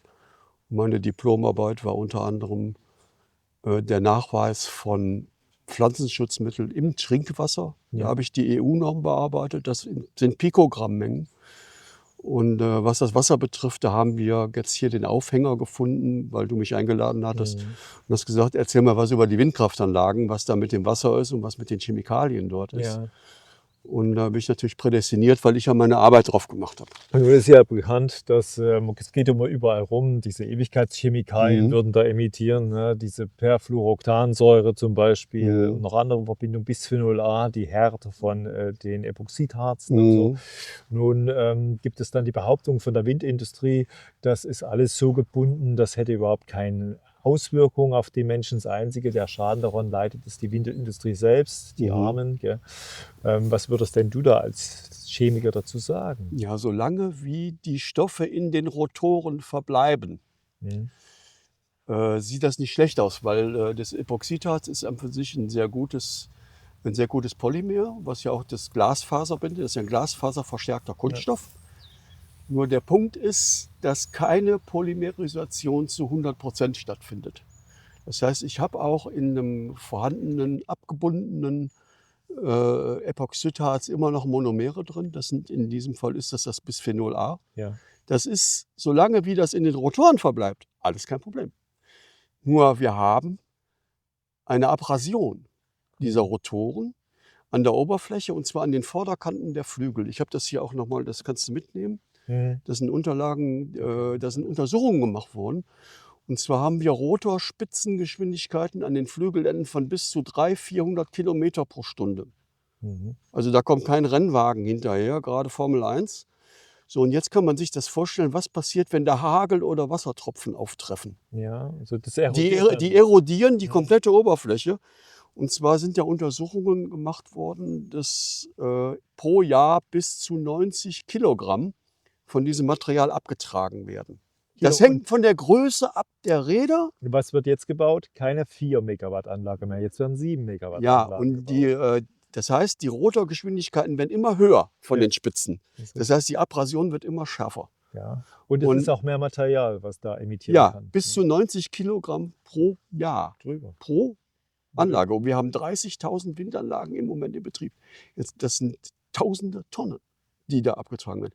Und die werden in die Umwelt verteilt. Und das Material kommt auf die Äcker. Das sind Schafe, die da weiden. Das sind Kühe, die da weiden. Wir haben einen Ackeranbau. Das Zeug gerät ins Wasser und so weiter und so fort. Das Grundwasser. Und ich hatte ja gesagt, dieses Bisphenol A, das ist zwar nur in einer geringen Menge in dem Epoxid drin, aber das ist wassergängig. Jetzt erklär doch mal, das Bisphenol A, welche Wirkung hat es denn überhaupt auf den Menschen? Das geht auf die Leber. Die Leber. Ja. Das gibt Leberzirrhose und dann ist man, also man möchte es nicht haben. Also ich weiß, man spricht sogar von mutagener Belastung, ne? Das ist also Genveränderung. Ja, die Stoffe, die haben auch alle eine mutagene Belastung, weil die auf die DNA gehen. Das sind Zellgifte. Und dann habe ich das Epichlorhydrin, was das nachher bindet, aneinander. Das gibt ja nachher eine unendlich lange Kette. Und deswegen wird das ja so stabil und deswegen wird es auch so biegsam und deswegen geht das auch. An für sich ist es genial. Aber es gibt keine chemische Reaktion, die zu 100% abläuft. Und deswegen hast du immer von den Monomeren noch was in dem Harz drin. Und das trägst du jetzt über diese Abrasion mit in den Boden ein. Und ins Wasser. Ja. Und dann wird die Sache nämlich spannend. Und lungengängig ist es. Ne? Ja, Also das geht überall hin. Genau. Und auch diese kleinen Mikrofasern, die da sind, die setzen sich in den Lungenbläschen fest. Also es ist alles nicht sehr gut. Man atmet das auch ein. Es ist so, wenn das wird ja mit dem Wind vertragen. Ich atme das Material ein. Vor allen Dingen diese Glasfaser. Ja. Das kann Krebs auslösen. Und die werden auch enzymatisch irgendwie gelöst, kann man das sagen? Die Glasfasern lösen sich nicht. Ja, die sind nicht. unlöslich. Die nicht. Aber diese Epoxidharz in ganz feiner Verteilung, die werden schon abgebaut irgendwann mikrobiell und auch enzymatisch. Nur inwieweit sich das jetzt auswirkt auf die einzelnen Zellen, das kann ich nicht sagen. Weil ich bin kein Biologe und ich werde den Teufel tun, eine Aussage treffen, wo ich nicht weiß, was damit, das macht man nicht. Ich bleibe bei meinen Leisten und ich kann dir sagen, wie das Ding aufgebaut ist und wie das ins Wasser gerät. Zum Thema Stofftransfer. Also kann man davon sprechen, dass wenn es auf die Felder geht, ja, diese Stoffverbindungen, zum Beispiel eben die PFAS, dass es da einen Transfer gibt in den Keimling, ins Gemüse und dass der Mensch über diesen Weg oder ins Fleisch jetzt bei Tieren. Von den löslichen Stoffen ja, ja. Weil die Stoffe sind alle irgendwo löslich. Mehr oder weniger. Manche Stoffe sind sehr schwer löslich, manche sind leicht löslich, aber irgendwo gelangt das alles irgendwann ins Wasser. Und natürlich über die Wurzeln dann auch in die Pflanzen rein. Und wenn wir die essen, dann haben wir es im Körper. Diese Glasfaserstoffe, die haben wir natürlich nicht über das Wasser im Körper, die haben wir direkt im Körper. Die fliegen dann auf den Salatköpfen rum oder auf was man da anbaut, vielleicht Kartoffeln oder was. Die habe ich dann damit dabei. Und die werden gewaschen. Ja, und Carbonfaserverbindungen ebenfalls. Ja, Carbonfaser auch, ja. Man versucht ja jetzt Werkstoffe zu finden, die das Problem also nicht haben mit dem Bisphenol A. Aber das ist alles noch in der Forschung, das ist alles noch nicht, wird alles noch nicht industriell umgesetzt. Die viele kommen jetzt in ihre Phase, wo sie abgebaut werden müssen. Die haben 20 bis 25 Jahre arbeiten die bauen. Wir haben das gleiche Problem ja mit Offshore-Anlagen. Ja. Das heißt, diese Abrasion, dieses Zeug kommt ins Wasser. Auch diese Fasern. Und die Fische fressen das und wir kriegen das auf den Teller. Da kann ich mich erinnern, diesen Sommer gab es Bilder von der Nordsee, da war der Schaum gelblich. Ja, und es wurde gewarnt, dass man in dieses Wasser geht und sich hinterher nicht duscht. Das sollte man auf keinen Fall, man sollte sich hinterher reinigen, ja, wegen erhöhten Belastung von PFAS. Das ist auch gerade überall draußen. Das ist überall im Trinkwasser. Jetzt ist in Erfurt, wir kommen ja aus Thüringen, das ist in Erfurt PFAS im Trinkwasser entdeckt worden. Und in Weimar, ja natürlich hat das nichts mit den Windkraftanlagen zu tun. Nein, um Gottes Willen. Eine Hauskatze frisst noch mehr Vögel oder eben jetzt hier der Reifenabrieb hat ja noch mehr. Da wollte ich nochmal drauf kommen. Und der Schuhsohlenabrieb von ganz Wanderern, ja, also ja, mit ihren Teflonschuhen, ja, quasi, das sind ja meistens auch Rechte. So, jetzt kommen wir nämlich genau auf den Punkt, da wollte ich eigentlich nochmal drauf, weil die haben gesagt, das ist 1000-fach stärker mit dem Reifenabrieb als mit dem. Aber der Reifenabrieb ist auf der Straße. Die Straße wird entwässert über ein Kanalisationssystem. Im Mischsystem auf die Kläranlage, da ist ein Abscheider drin, da ist das Zeug weg. Ja. So. Nur die LKWs fahren nicht auf den Feldern rum und kontaminieren mir meine Kartoffeln. Das ist ja Kautschuk, da ist Schwefel mit drin, aber das ist eigentlich sehr unkritisch. Teilweise werden die Reifen darauf aus Kunstkautschuk gemacht, viele werden aus Naturkautschuk gemacht. Das sind eigentlich natürliche Stoffe, die da drin sind. Nicht alle, aber ein Großteil. Es gibt viele Anlagenbauer und Betreiber, die noch auf dem Status sind, wo ich in den 90ern war. Aber wenn man da mal hinterblickt, als Chemiker oder als Naturwissenschaftler und das alles mal durchrechnet, dann stellt man fest, das ist völliger Unsinn, was die machen. Wenn man nach Freiburg runterschaut, wo die Windkraftanlagen nach 20 Jahren zerlegt worden sind, die sind im Wald, sind die Rotorblätter zerschnitten worden. Da gibt es Videos davon und das ist allerhand. Daneben war es Wasserschutzgebiet. Da ist der Staub der Rotorblätter, das waren so 2-3 Meter Segmente, alles vor Ort zersägt worden, ganzen Wald eingestaubt. Also das ist... die sind ja auch im Vollschutz, ne, die das machen. Und man darf ja auch nicht vergessen, was da noch für ein Fundament darunter noch schlummert. Wir dürfen uns auch mal wieder diese freie Diskussionskultur wieder aneignen und auch diesen kritischen Blick. Also wie es schon gesagt wird, man muss ja nicht dagegen sein, ja, aber man darf einfach es hinterfragen. Warum muss man jetzt hier in den Wald was roten? Das ist der größte Kram hier, rundherum. Die anderen stehen teilweise, man sieht es ja, ne? Die drehen sich nicht, hier die große. Ne? Das ist, die bringt auch Leistung. Aber die Hälfte ungefähr oder ein Drittel steht auf jeden Fall. Ne? Was ist das für eine Frage? Also das ist schon interessant hier. Hier hat der ganze Wahnsinn angefangen mit dem Herrn Lackmann. Der hatte einen sehr guten Draht mit dem Bürgermeister damals und hat hier im Grunde genommen seine Idee verwirklicht. Ich wollte ihm schon einen Orden verleihen, dem Herrn Lackmann. Leider ist es mir nicht gelungen. Als den Unternehmer, der es in exzellenter Art und Weise geschafft hat, ein Gesetz zu kreieren, was ihn zum Windbaron gemacht hat. Ah, okay. Also der Mann ist milliardenschwer. Und sehr erfolgreich, wenn man das sieht, wie viele, das geht ja schon in die Hunderte hier, oder? Ja. Also Gibt's eine Zahl, wie viel? 167 sind es derzeit und geplant ist nochmal, ich denke mal, die Hälfte dazu.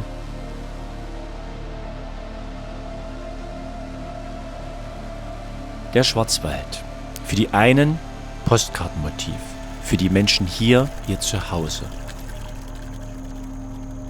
Ja, hallo, ich bin die Sonja und bin mit meiner Tochter Ronja hier. Wir wohnen hier in dem Gebiet. Wir wohnen extra hier in so einem Gebiet im ländlichen Raum, weil wir einfach die Natur schätzen und lieben. Ja. Und Ronja ist das beste Beispiel. Sie hat Neurodermitis, kann zum Beispiel keine gekauften Tomaten essen, weil sie einfach gespritzt sind. Ja. Deshalb haben wir einen Garten mit eigenen Tomaten, mit sauberem Wasser, ohne Dünger, ohne alles. Und das funktioniert, da kann sie so viel essen, wie sie will. Und das funktioniert nur, wenn wir eine gesunde, saubere Natur haben und vor allem ein sauberes Trinkwasser. Ja. Und wir haben einfach die Befürchtung, dass das nachher einfach nicht mehr gegeben ist, wenn das Ganze hier kommt. Und das ist unser Hauptziel, weil jeder von uns, ob Mensch, ob Tier, wir brauchen alle Wasser und wir brauchen ein sauberes Wasser, sonst funktioniert der Kreislauf einfach nicht.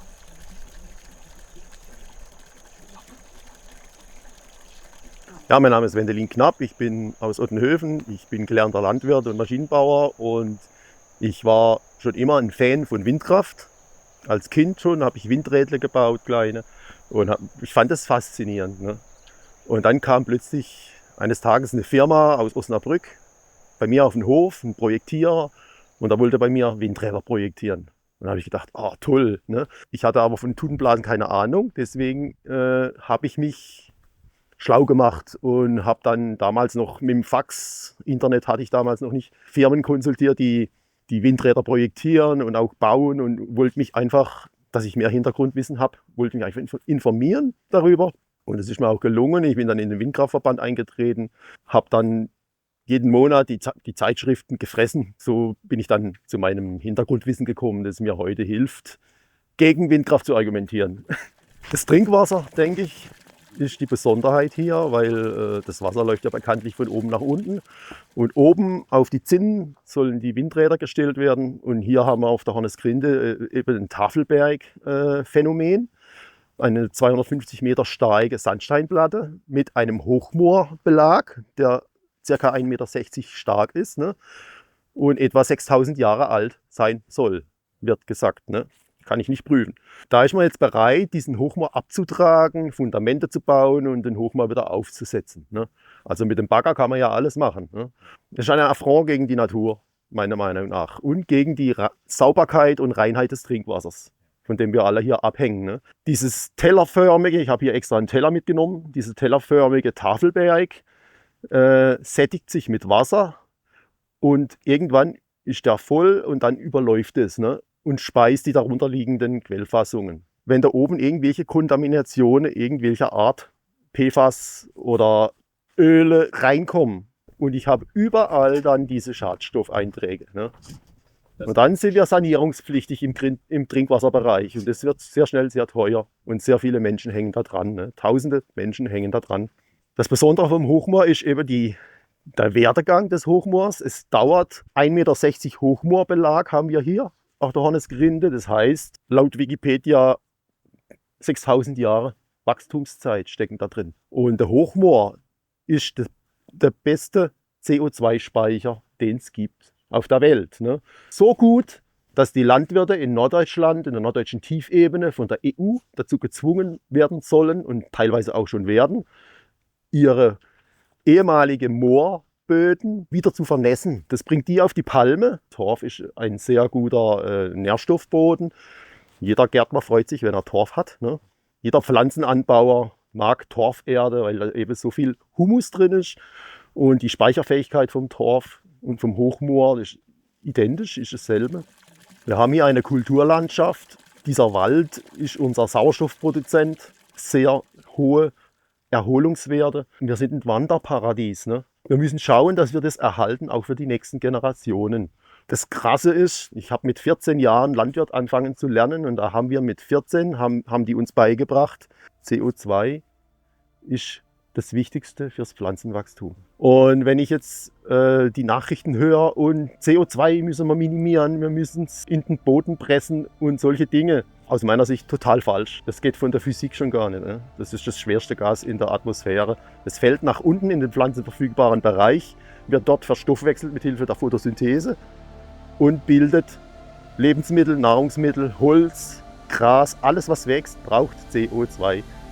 Und ich kann mir nicht vorstellen, dass wir da oben auf der Atmosphäre, in irgendwelchen atmosphärischen Schichten, eine CO2-Anreicherung haben, die klimarelevant sein könnten. Kann ich mir nicht vorstellen.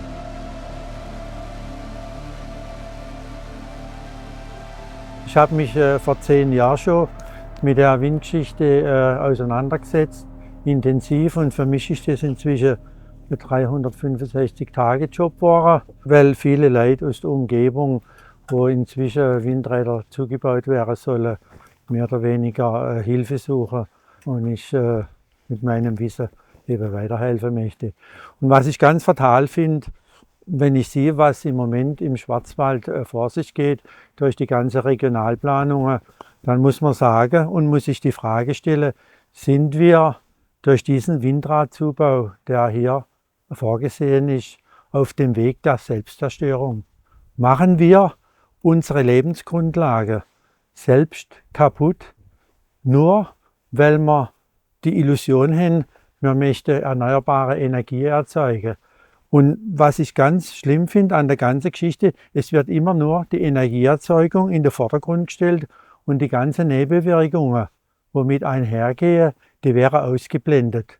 Und diese Nebenwirkungen von Windkraft sind viel, viel mehr als das, was die Windkraft selber praktisch bringen soll, das bisschen Energie. Und man muss auch einfach wissen, im Schwarzwald ist die Windhäufigkeit nicht so hoch. Und wenn ich sehe, die ganze Anlage, wo inzwischen im Schwarzwald stehen, eine Auslastung von maximal 20%, steht es in keinem Verhältnis zu dem, was man kaputt macht an unserer Natur und unserer Landschaft und den Lebensgrundlagen. Wenn ich nur das Wasser nehme, das Wasser, wo jedes Tier, jede Pflanze, jeder Mensch täglich braucht, das stellt man praktisch mehr oder weniger in Frage und will das gar nicht berücksichtigen. Und ich habe schon mehrere Kontakte gehabt mit Bürgermeister. Was macht ihr, wenn ihr da die Windanlage baut und den Leuten wird das Quellwasser weggehen? Dann sagen sie, wir können die Leitung auf den Berg hochlegen, wenn die Leute es zahlen. Das sind aber meistens Entfernungen von 4-5 Kilometer von der nächsten Wasserversorgung und das wird nicht funktionieren. Ganz einfach nicht. Und das ist, muss ich einfach sagen, ein Lebenselixier, das Wasser. Und ohne Wasser kann ich auf dem Berg oder wenn ich nebendrüber in einem Seidental wohne, nicht existieren. Und wenn ich dann noch einen Hofbetrieb habe, eine Landwirtschaft, Kuh zum Beispiel braucht am Tag mindestens 50 Liter Wasser. Ja. Das heißt also, das meine ich, ist eine Existenzvernichtung von den Leuten im Außenbereich, was da passiert. Ich finde es halt fatal, dass man nur aus Geldgier, es geht hier nur um das Regenerieren, Abschöpfen von den hohen Subventionen, die die Politik vorgibt für diese Maßnahmen, dass man aus Grund dessen das alles andere wegdrängt und vergisst. Das ist das Fatale. Ich bin der Thomas Knapp, wohne hier in diesem schönen Seebachtal hier. Ich arbeite auch noch bei der Gemeinde in Seebach. War mal stellvertretender Wassermeister, habe das jetzt abgegeben, wegen dem Alter halt, ja, man wird ja nicht jünger. Gerade was Wasser anbetrifft, ich verstehe jetzt den Gemeinderat von Seebach nicht. Also wir waren da schon in mehrere Sitzungen, wenn man dann halt sieht, wenn abgestimmt wird, dass halt nur Positives, also dass ich dafür stimme, für dieses Industriegebiet hier. Das kann ich persönlich eigentlich nicht verstehen. Mein Chef, der sagt immer, Wasser ist das höchste Gut, aber das sehe ich halt in dem Fall nicht, weil das ist ja eine Katastrophe, was die da machen. Ja. Ja. Und ich bin sehr naturverbunden. Ich arbeite ab und zu im Wald, gehe gern mit dem Fahrrad oder ich wandere gern. Und ich kenne fast jeder Weg hier in Seebach. Dann ist Seebach ja ein Luftkurort. Also ich verstehe das nicht, dass man sich sowas antut. Ja. Die Leute kommen hierher und wollen Erholung haben, ja. Weil die Windräder haben sie schon zum Teil zu Hause vor der Haustür. Und dann meine ich, also Geld ist nicht alles. Ja. Je nachdem, wie das da weitergeht, wenn das wirklich kommt, es wird Probleme geben mit dem Wasser, das kostet alles Geld, wir stehen allein da. Und dann sind die paar Euro, wo eine Gemeinde bekommt für das Windrad oder für den erzeugten Strom, das ist ein Peanuts. Ja. Ja. Ja. Und eben diese Entscheidungen, die verstehe ich persönlich nicht, die da getroffen werden. Es gibt gar nicht so viele Orte, wo so viele Quellen überall raussprießen. Ja. Das ist eine Besonderheit und das ist ein hohes Gut. Und dieser Schatz, den ihr habt, der ist ja auch in 100 Jahren noch erhalten für euch, wenn ihr halt nicht so zugepflastert werdet, dass dann diese versiegen. Genau. Also das ist ja quasi, wenn es um Geld geht, ist das eine Zukunftsinvestition, die ihr habt, euer So Wasser. ist es, genau. Vor allen Dingen haben wir ja gutes Wasser, im Gegensatz zu jetzt, wenn man aufs Achertal rausfährt oder so. Ja, von meinen Kollegen her, die sehen das so ähnlich. Klar gibt es mal dort und da so Meinungsverschiedenheiten. Ich sage es halt eigentlich, wie ich es denke. Aber dass ich jetzt irgendwie da irgendwie eine Eck gestellt wird oder sonst irgendwie was, ist es nicht. Also Man merkt einfach bei dir, du nimmst deinen Job ernst und du kümmerst dich ums Wasser und um den Erhalt der guten Qualität, oder? ja, natürlich, ja, weil das halt eben wichtig ist. Ja.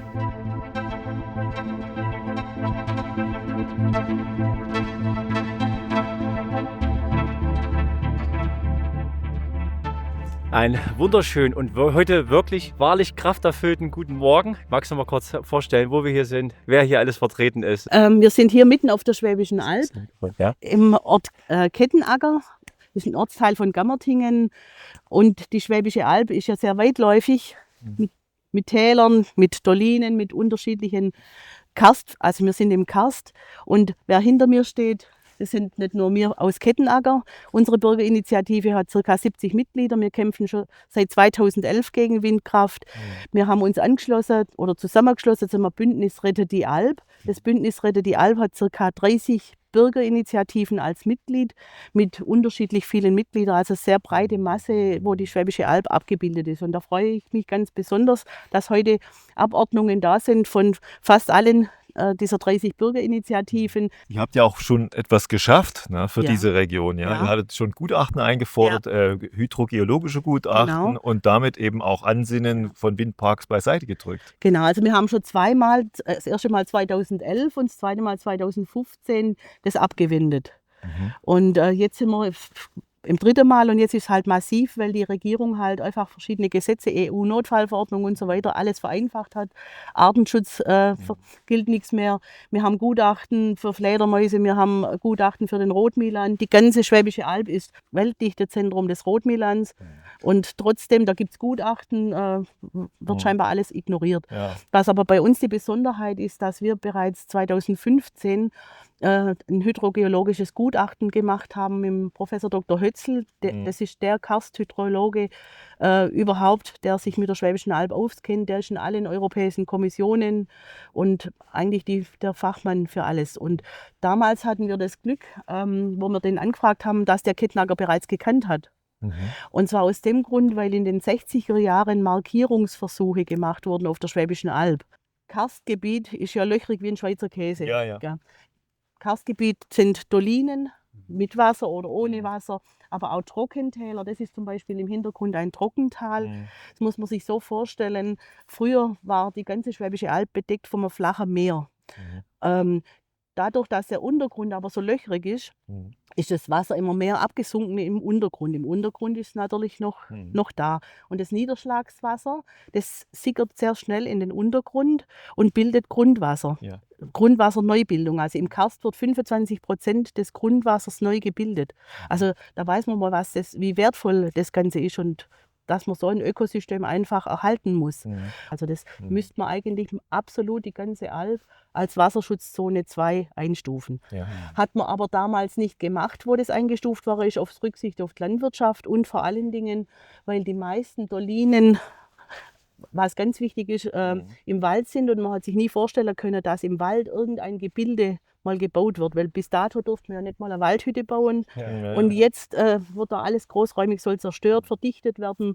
Und die schädlichen Einflüsse vom Beton, von den Schmieröle, vom PFAS, was da jetzt mit diesen Windindustrieanlagen drin ist alles, das wird das komplette Ökosystem Grundwasser verseuchen. Also das ist brüchig. Dolinen können bis 100, 200 Meter in die Erde gehen. Man weiß nicht, was das geht. Und dieses Gebiet, das ist ein geschlossenes Ökosystem, wo das Grundwasser bildet, wo die Quellen speist. Und wenn man jetzt hier alles vollpflastert, wie es geplant alles soll mit Windrädern im Wald zugepflastert werden. Also da ist das Grundwasser verseucht. Das für alle. Das geht dann nicht um Kettnager oder um Frohnstetten oder um Steinhilben, sondern da ist die gesamte Alb ist dann Grundwasser. Wenn man sich überlegt, ihr hattet ja vor 10 Jahren das Glück gehabt, das Ganze zurückzuweisen. Die Natur ist die gleiche geblieben. Die Politik hat sich geändert. Genau. Ja? Und mit der Politik soll sich da auch die Natur jetzt ändern. Aber der Nachfolger vom Professor Hötzl, das ist der Professor Goldscheider. Ja. Den kennen Sie ja auch. Ja. Und er sagt genau das Gleiche. Er sagt, man darf das nicht, die Schwäbische Alb nicht opfern, weil wir sägen uns den Ast, wo wir sitzen, selber ab. Ja. Da steckt sehr viel Arbeit dahinter und auch sehr viel Geld. Dieses hydrogeologische Gutachten, das hat weit über 10.000 € gekostet. Das haben wir alles aus Spenden gesammelt. Man kommt nicht bei den Ämtern. Wir haben es überall eingereicht, bei den Regierungspräsidien, beim Regionalverband. Aber scheinbar heißt abwägen, ignorieren. Ich habe großen Wert darauf gelegt, dass meine Schulkinder Ehrfurcht vor der Natur haben. Ich habe sehr viele Lerngänge gemacht, habe viel mit Pflanzen gearbeitet. Ich hatte selber einen Hund, den ich ab und zu mitgebracht habe und wollte einfach, dass die Kinder ein anderes Verhältnis zur Natur kriegen, weil es ja auf dem Land oft so ist, dass die Natur eigentlich nur als Lebensgrundlage gesehen wird und so Nahrungsmittelgewinnung. Und da wollte ich die halt auch darauf aufmerksam machen, wie schön das ist und was für schöne Erlebnisse man in der Natur haben kann. Und haben wir viele Schulausflüge gemacht und das hat also irgendwie gut funktioniert. Und dann irgendwann ist es gekippt. Da war ich dann einige Zeit im Ruhestand und dann kam der Herr Sowitek aufs Tapet und hat da mal seine Beziehungen spielen lassen. Der ist ja mit allen möglichen Leuten bekannt. Und dann ging es los mit diesen Windkraftplänen.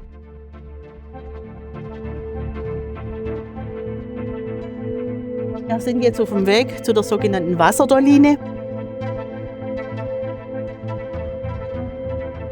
Regierungspräsidium und Landratsamt, Biotopverbund, die sind natürlich total begeistert. Der Mann, der den Biotopverbund macht, sagt, das hätte er so noch nie gesehen, überhaupt, egal wo er war. Aber schauen uns das mal an. Hat halt nichts draus. Hier kann man sich das mal anschauen. Uiuiui.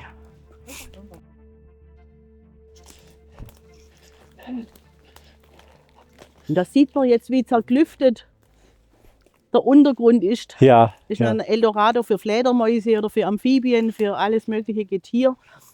Manchmal steht hier Wasser, aber es ist halt kein fester Untergrund. Der Wecker können wir jetzt nicht runter, aber man sieht hier die ganze Felsspalte und alles. Ist eigentlich unvorstellbar, dass Sie hier planen, jetzt 10 Meter, 15 Meter tiefe Fundamente mit Beton zu gießen, wo man nicht weiß, was da eigentlich darunter noch ist. Also auch Arbeitsunfälle sind ja da schon vorprogrammiert. Wo fließt der Beton hin? Ja. Es kann keiner sagen, wo fließt der Beton hin. Wird die Struktur im Boden unter so verändert oder die Fließrichtung vom Wasser, wo es da unter drin läuft. Ja. Es kann keiner garantieren, dass die...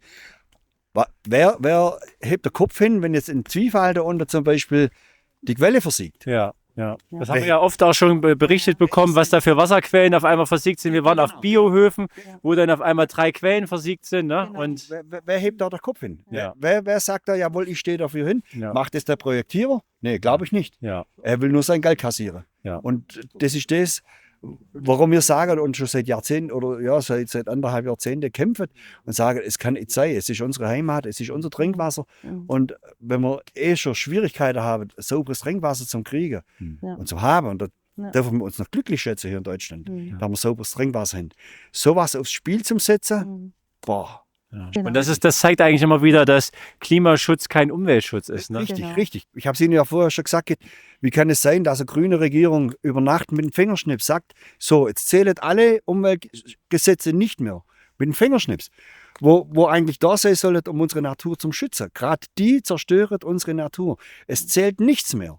Ja. Und das ist das Kuriose. Wie kann so eine Partei sagen, wir standen da für Umweltschutz, wir kämpfen für den Umweltschutz. Ja. Wenn man es ehrlich sagt, sind wir die wahre Grüne.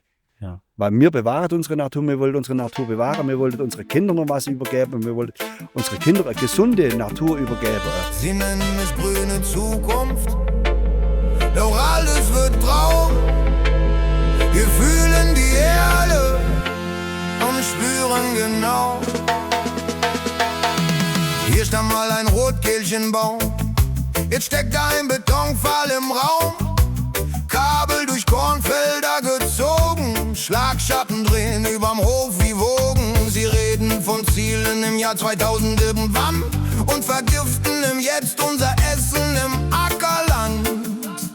Auf jedem Hügel ein blinkender Turm, doch in Berlin fehlt der Strom, alles still nach dem Sturm.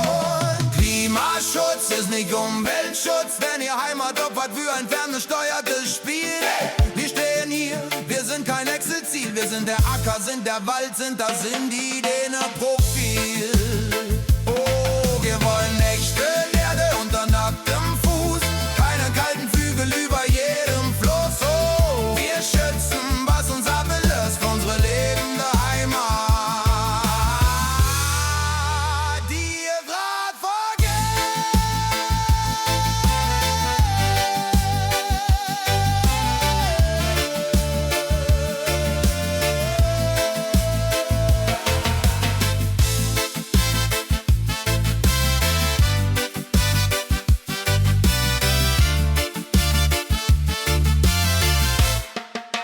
Uwe, zum Thema Bergbau, was jetzt hier gerade auch anklang, ne? Man hat hier Kohle abgebaut früher und so weiter, da bist du ja eigentlich auch der Fachmann, ne? Da warst du früher zugange, da hast du eine Ausbildung, da hast du studiert, ja, stell dich einfach mal ganz kurz vor, was du machst. Naja, jetzt bin ich in Rente, aber ich bin Diplom-Ingenieur für Tiefbohrtechnik, ausgebildet in Freiberg an der Bergakademie mit einem sehr komplexen Studium und war dann in Planungen für die Bergbausanierung tätig. Und das hat mich eigentlich auch dazu geführt, dass ich mich jetzt mit den Mulkwitzer Halden, die sind also bei Schleife, das ist nicht das hier, aber das sind Halden, wo auch solche Spargel hin sollen. Bei Weißwasser, ne? Bei Weißwasser, ja. So, dass ich mich damit befasse, weil dort ist die Außenhalde des Tagebaus Norden, der ist ja jetzt noch aktiv und um 1970 ist dort der Aufschluss gemacht worden und das Aufschlussmaterial ist auf dieser Halde. Und seit 1975 haben sich sogar die Bergleute damit befasst, diese Halden zu rekultivieren, da Wald drauf zu bringen. Das ist gar nicht einfach gewesen. Da hat man auch nach 1990 noch dran gearbeitet, also nach der politischen Wende. Und jetzt ist ungefähr die Natur wieder dort im Takt. Also es geht ja um den Naturprozess, dass da eins ins andere greift. Und das funktioniert dort wieder. Ja. So, und jetzt kommt die Wahnsinnsvorstellung seit ungefähr 2015. Ja, da machen wir Photovoltaikanlagen drauf, da machen wir Windkraftanlagen drauf und es wird wieder eingegriffen, es wird wieder die Natur weggemacht. So, weil wir können ja Ersatzflächen woanders schaffen. So und so kann man natürlich nicht mit der Natur umgehen und das wirkt dann am Ende auf die Menschen zurück und auf die Menschheit. So, und das ist das Fürchterliche, darüber wird nicht gesprochen. Und wenn drüber gesprochen wird und Leute protestieren, dann werden die immer nur negativ bewertet. Bei uns auf den Ackerflächen wurde jetzt kürzlich Klärschlamm verbracht. Verklappt. Na, also im Herbst. Der darf nicht mehr verbrannt werden, weil für die vielen Schadstoffe, die in diesem Klärschlamm, gibt es keine Filter. Also werden die nicht mehr verbrannt, sondern sie werden auf den Ackerflächen verbracht. In dem Gebiet, von dem Astrid gesprochen hat, sind Windräder geplant in einem Gebiet, was sehr sumpfig und morastig ist. Es ist davon auszugehen, dass also mindestens 12 Meter tiefe Fundamente dort hineingerammt werden. Dabei werden sämtliche wasserführenden Schichten zerstört. Dazu vibriert die ganze Nummer noch permanent. Und ja, ich frage mich, was wir denn so trinken in Zukunft. Das ist ja jetzt schon schwierig, weil wir eine Überdüngung der Felder haben und das Trinkwasser so eigentlich schon ungenießbar ist, wenn man sich nicht zu Hause selber Filter einbaut. Wir entziehen uns unsere eigene Lebensgrundlage, indem wir unsere Umwelt so drastisch umgestalten. Und das können wir irgendwie, finde ich das unverantwortlich. Das heißt, wir haben im Grunde genommen ja gerade ein Nachweisproblem. Infraschall, PFAS im Trinkwasser, auf den Äckern. Das wäre doch mal der Ansatz hinzugehen, da zu intervenieren. Was würde denn die Gemeinde bei euch sagen? Habt ihr das schon mal gemacht? Wenn man bei uns beim ZWA das gerne möchte, dass man Unterlagen bekommt über die Trinkwasserqualität, dann kriegt man sowas von vor 10 Jahren oder so.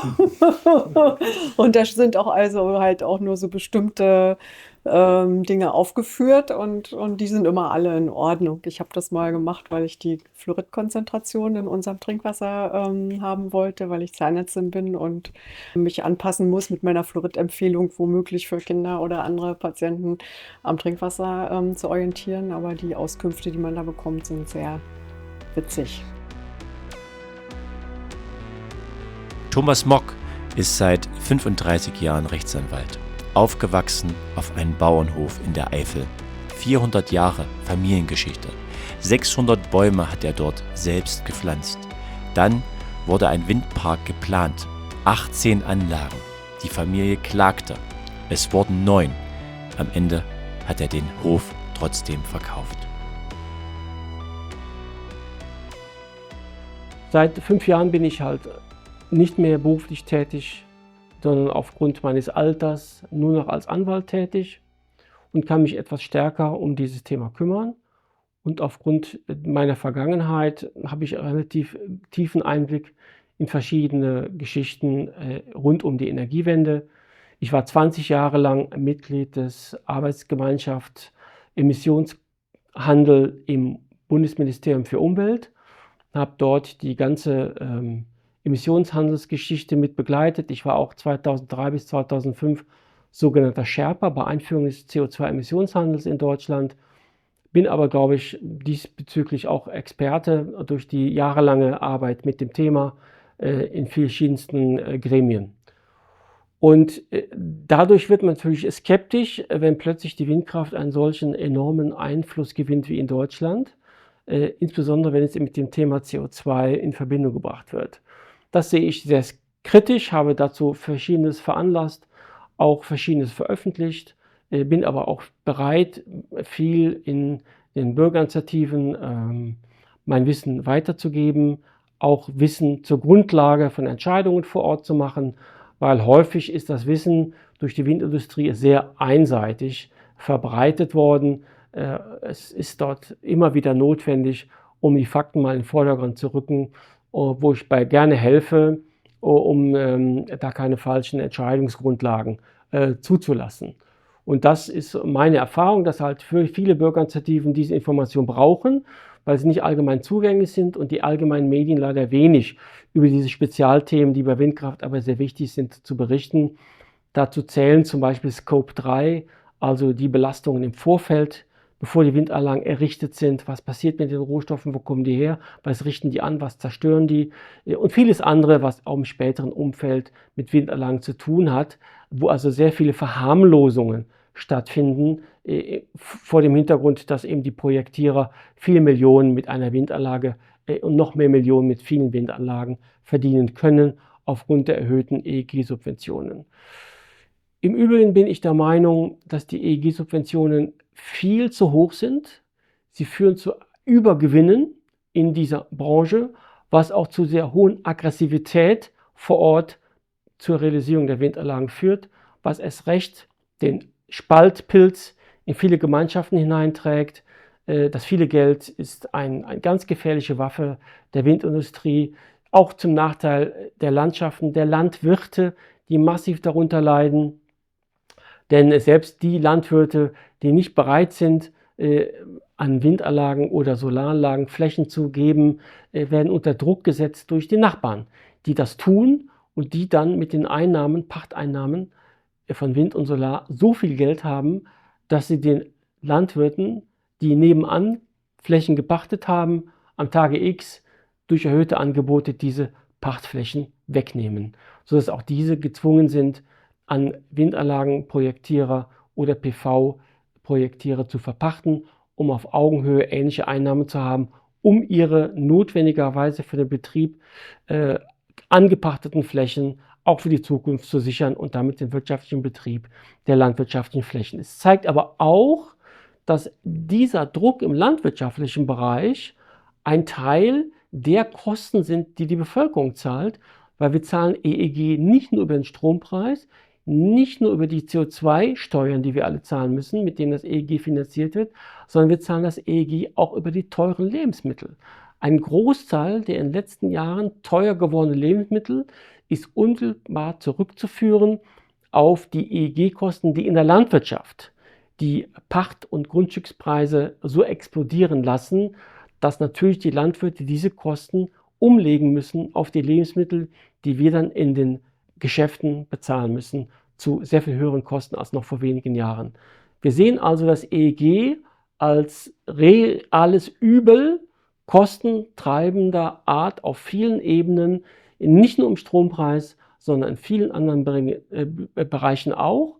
Und das ist ein Beispiel, warum die Lobby, wenn sie sagt, also die Windlobby, Strom sei doch so billig oder Windstrom sei doch so billig, das ein Trugschluss ist, weil viele Kosten gar nicht im Strompreis sich wiederfinden, sondern in anderen Bereichen, die intransparent und der Bevölkerung nicht offen dargelegt werden, wo die ganzen Kosten des EEG am Ende von uns allen zu bezahlen sind. Und das ist für mich eine Motivation, hier aufklärerisch tätig zu sein und deutlich zu machen, dass das keine Zukunft für uns sein kann, dass wir andere Wege suchen müssen auf Dauer und dass eine Technik wie die Windanlagen, die im Grunde sehr ineffizient ist und viel Fläche braucht, um dann auf dieser großen Fläche wenig Strom zu produzieren und den auch noch volatil, zum Teil zu geringen Wertmaßstäben, weil eben wenn viel Wind da ist, ist er wenig wert, dass das auf Dauer keine Zukunft haben kann für ein Industrieland wie in Deutschland. Und wenn wir Vorreiter bleiben wollen, was ja immer gesagt wird, müssen wir genau an diesen Baustellen arbeiten, statt die ganze Welt mit Windanlagen vollzustellen. Ich halte das für keine Zukunft. Also wenn wir den jetzigen Weg so weitergehen und sich in der Energiepolitik nicht kurzfristig massive Dinge ändern, wird der Niedergang des Landes sehr starke Züge annehmen. Ich bin sehr skeptisch, ob wir das noch durchhalten können mit noch mehr Schulden an Lebensstandard, den wir derzeit haben, weil wir können nur unser Lebensstandard halten durch Investitionen der Industrie. Die Industrie investiert aber nur, wenn sie eine Perspektive in diesem Land sieht. Die Perspektive in diesem Land sieht sie nur, wenn die Energie günstig ist.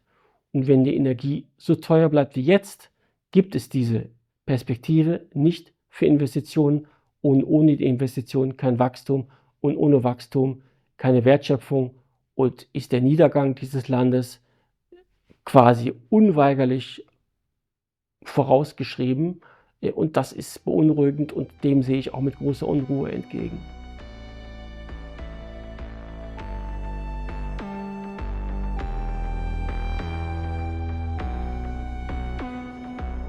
Außerdem gibt es noch die Möglichkeit, nach dem Baugesetzbuch im Rahmen der sogenannten Gemeindeöffnungsklausel Bebauungspläne zu erlassen. Das heißt also, jede Gemeinde kann im Prinzip beschließen, sie wollen ein Windeignungsgebiet sozusagen aus eigenem Recht und können dann einen entsprechenden Bebauungsplan machen, unabhängig von der Raumentwicklungsplanung.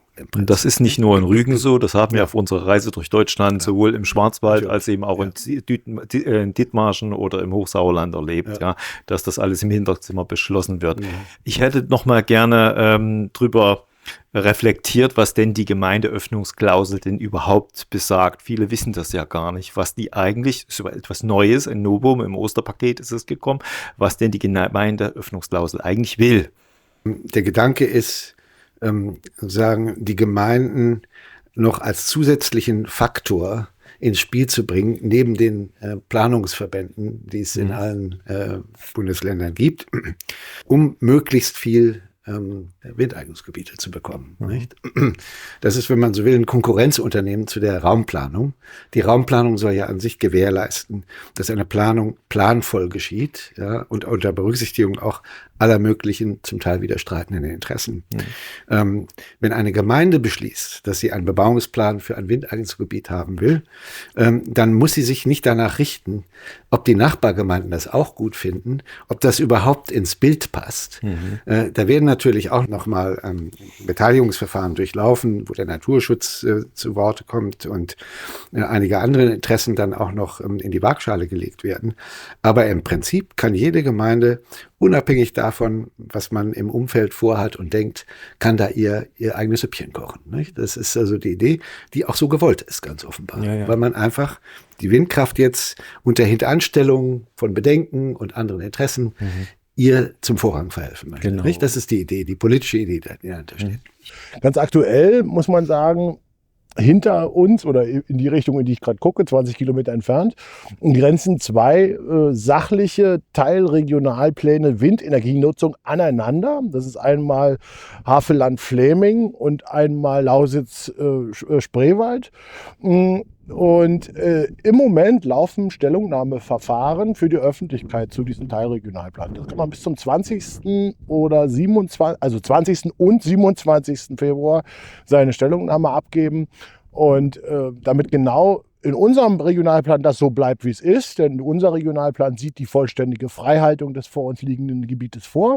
Und der Nachbarregionalplan, der möchte dort ein großes Industriegebiet erweitern mit eigenen Windrädern, diese eigenen Windräder aber nicht für die Versorgung seines Industriegebietes nutzen, sondern damit eine weitere klamme Kommune im Prinzip die Einnahmen aus dem Erneuerbaren Energiengesetz zur Stabilisierung ihres Haushaltes verwenden kann.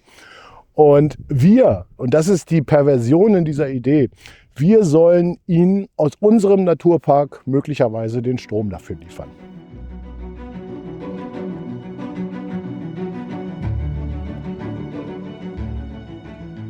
Den Windkraftanlagen, die entstehen sollen, überall im Land, auch bei uns, habe ich von meinem Verständnis das Gefühl, dass sich da etwas zeigt, dass die Menschen, dass wir die Verbindung zur Natur verloren haben. Dass wir gar nicht mehr verstehen, was Natur eigentlich ist, dass wir so, wie soll man sagen, so ein objekthaftes Verständnis von Natur haben, so ein rationales Verständnis von Natur, dass wir eigentlich sagen, ja, da ist ein Wald, ja, was ist ein Wald? Ein Wald, das ist halt, sind halt so und so viel Festmeter Holz und zwischendrin gibt's ein paar Rehe und Hasen und Füchse.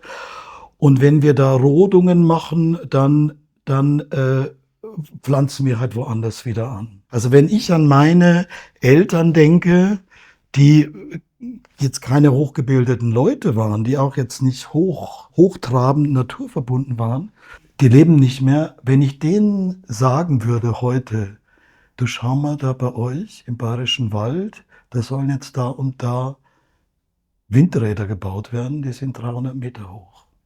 Dann würde ich sagen, also das wäre die unmittelbare Reaktion. Ach, das geht gar nicht. Ja? Die Menschen haben Angst und aus dieser Angst heraus ziehen sie sich lieber zurück, als dass sie Stellung beziehen. Ich habe mal einem Landrat gesagt, er hätte keine Eier in der Hose. Ich habe dann festgestellt, dass er doch Eier hat, weil er dazugelernt hat. Okay, also Und, hat er seine Blickrichtung geändert, ja. hat seine Meinung geändert? Ja, er hat seine Meinung geändert, weil er wusste nicht, welche Macht er eigentlich hat. Das wissen die meisten Landräte nicht, was sie machen können. Und daher die Angst.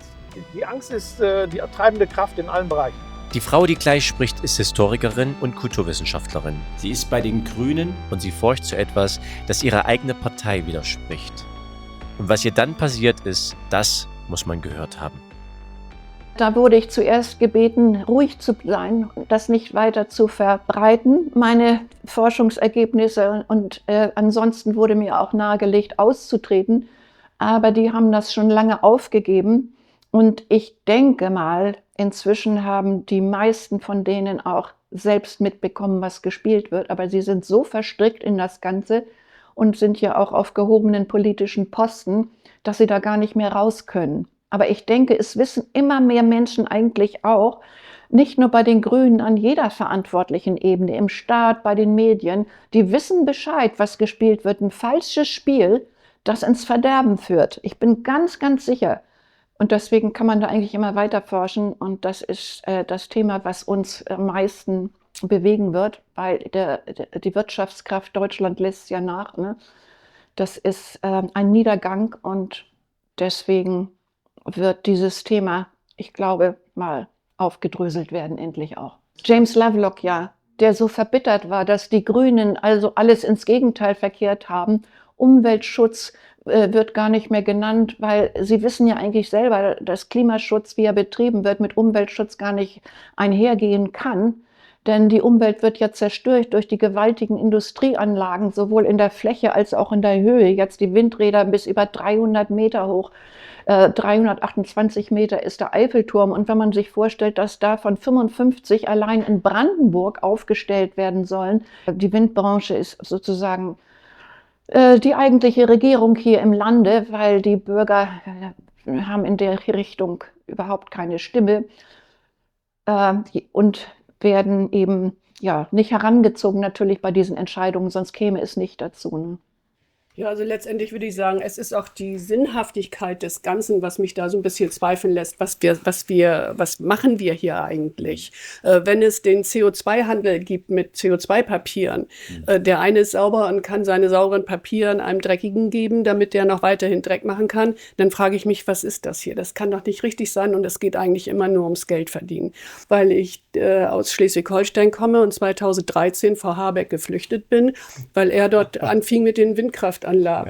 Und wir hatten damals noch als Bürger die Möglichkeit eines Bürgerbegehrens. Gibt es nicht mehr. Also alle Mittel für die Bürger sind irgendwie gestrichen worden und sind die Hände gebunden worden. Wir dürfen Einwendungen schreiben, die an ein Anwaltsbüro nach Potsdam gehen. Wenn die einen Anwalt zur Seite gestellt bekommen, hätte ich das doch auch ganz gerne. Kriege ich natürlich nicht. Ich muss anfangen, irgendwas zu recherchieren auf die Schnelle, weil es in den Sommerferien ja ist mit den Einwendungen und wo ich sage, wie soll ich das denn alles machen? Auf dem mittleren Trieb, das sollten 3 Räder hin. Und wir haben das tatsächlich mit Hilfe vom Landratsamt, vom Reutlinger Landratsamt fertiggebracht, dieses Projekt zu kippen.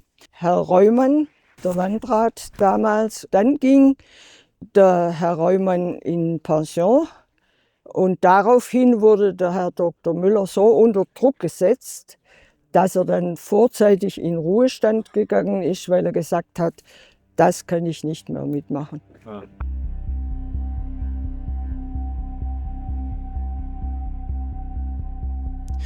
Und dann passiert etwas, womit wir selbst nicht gerechnet haben. Better Place, die Spendenplattform, über die unsere Projekte von Anfang an finanziert wurden, kündigt unseren Trägerverein die Zusammenarbeit. Außerordentlich, mit sofortiger Wirkung, ohne Vorwarnung, die Begründung, auf der Vereinswebseite sei ein Name als Quellenangabe aufgeführt, den Better Place einer problematischen Person zuordnet. Es gibt kein Klärungsgespräch, kein Anruf. Rund 400 Spenden, darunter monatliche Dauerspenden, werden mit einem Schlag gekappt. Wir stehen bei 80% unserer Produktion.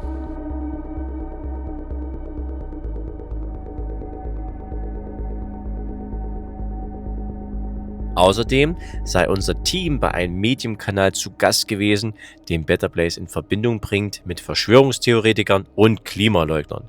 Wörtlich heißt es, wir möchten niemanden unterstützen, der mit Bewegungen oder Zusammenkünften von Verschwörungstheoretikern und Klimaleugnern zusammenarbeitet oder sich auf diese bezieht. In der letzten Phase wenden wir uns an alle im Bundestag vertretenen Parteien mit der Frage, ob sie zu dem Thema dieses Films Stellung nehmen möchten. Es kommt keine Antwort. Eine Frage hat uns die ganze Reise begleitet. Warum berichten die Medien eigentlich so einseitig? Wir sind dem nachgegangen. Es gibt da was. Das heißt Covering Climate Now. Über 500 Medienunternehmen weltweit haben sich zusammengeschlossen und gesagt, wir berichten über Klima nur noch in einer Linie. Menschgemacht, katastrophal, dringend. Das steht so in den Richtlinien. Es geht nicht darum, ob der Klimawandel existiert. Natürlich existiert er. Es geht darum, dass in vielen Redaktionen gar nicht mehr gefragt wird, ob er vom Menschen ausgeht oder nicht. Und wenn ein Film wie unserer Windkraft hinterfragt, heißt es sofort Klimaleugner. Dabei reden wir hier über Naturschutz. Die Externsteine im Teutoburger Wald, 300 Millionen Jahre alte Sandsteine, von der Eiszeit aufgefaltet, von Menschen seit der Steinzeit aufgesucht, über 500.000 Besucher im Jahr. In Sichtweite sollen Windkraftanlagen gebaut werden. Eine Petition dagegen wurde zur größten ihrer Art in der Region. Da ist es wichtig, dass jeder von euch sich informiert, jeder von euch selber mitmacht und jeder von euch auch das kritisch betrachtet. Ich selber habe früher Jahre in der Windkraftbranche mitgearbeitet. Ich hatte exklusive Rechte, ich habe Entwicklungen gemacht, ich habe alles hinter mir und muss leider feststellen, das, was zurzeit hier läuft, ist der falsche Weg. Bitte guckt euch die Dinge genau an, informiert euch. Informationen sind Hohlschulden. Ohne dass wir uns selber auf den Weg machen, werden wir keine klaren Antworten bekommen. Und tut mir einen Gefallen, guckt weniger ARD und ZDF, sondern fragt euren Nachbarn, schaut, wo die Umspannwerke sind, schaut, wo die Leitungen liegen, schaut, was tatsächlich da ist und fragt euch, ob das alles stimmen kann. Nicht weit davon entfernt, zwischen Weinberg und einem Gewölbekeller aus dem 15. Jahrhundert, treffen wir jemanden, der die Dinge anders ausdrückt als die meisten. Nicht mit Paragraphen oder Studien. Ja, hallo, ich bin Harald Wörner. Ich habe einst Weinbau studiert. Ich liebe Weinbau. Ich bin Naturmensch durch und durch. Wir machen nur knapp 1,5 Hektar, alles per Hand in der richtigen Mond- und Lichtphase, zusammen mit den Kräften der Natur. Und auf einmal kommen diese verflixten Windräder hierher. Umso mehr Windräder, umso mehr in die Nähe meiner Weinberge kommen, umso weniger ist die Naturenergie. Es ist kaum mehr auszuhalten. Die Pflanzen- und Tierwelt verändert sich. Die Qualität der Weintrauben wird immer weniger lebendig. Ich habe ja ein Buch auch geschrieben zum Thema Nährwert Lebensenergie, sprich diese Naturenergie wahrnehmen mit deinem Körper, wahrnehmen in den Getränken, und all das wird zerstört durch die Windräder, welche einfach dafür sorgen, dass im Umkreis von 2-3 Kilometern der Windräder die ganze Energie nach unten fällt. Ja, die Feng Shui-Leute würden sagen, das Qi ist weg. Geomantie-Spezialisten drücken es in Bovis-Einheiten aus. Statt vorher 10.000, 15.000 Bovis haben wir dann nur noch 3.000 Bovis, und das ist ganz, ganz erbärmlich. Da kann sich keiner mehr erholen.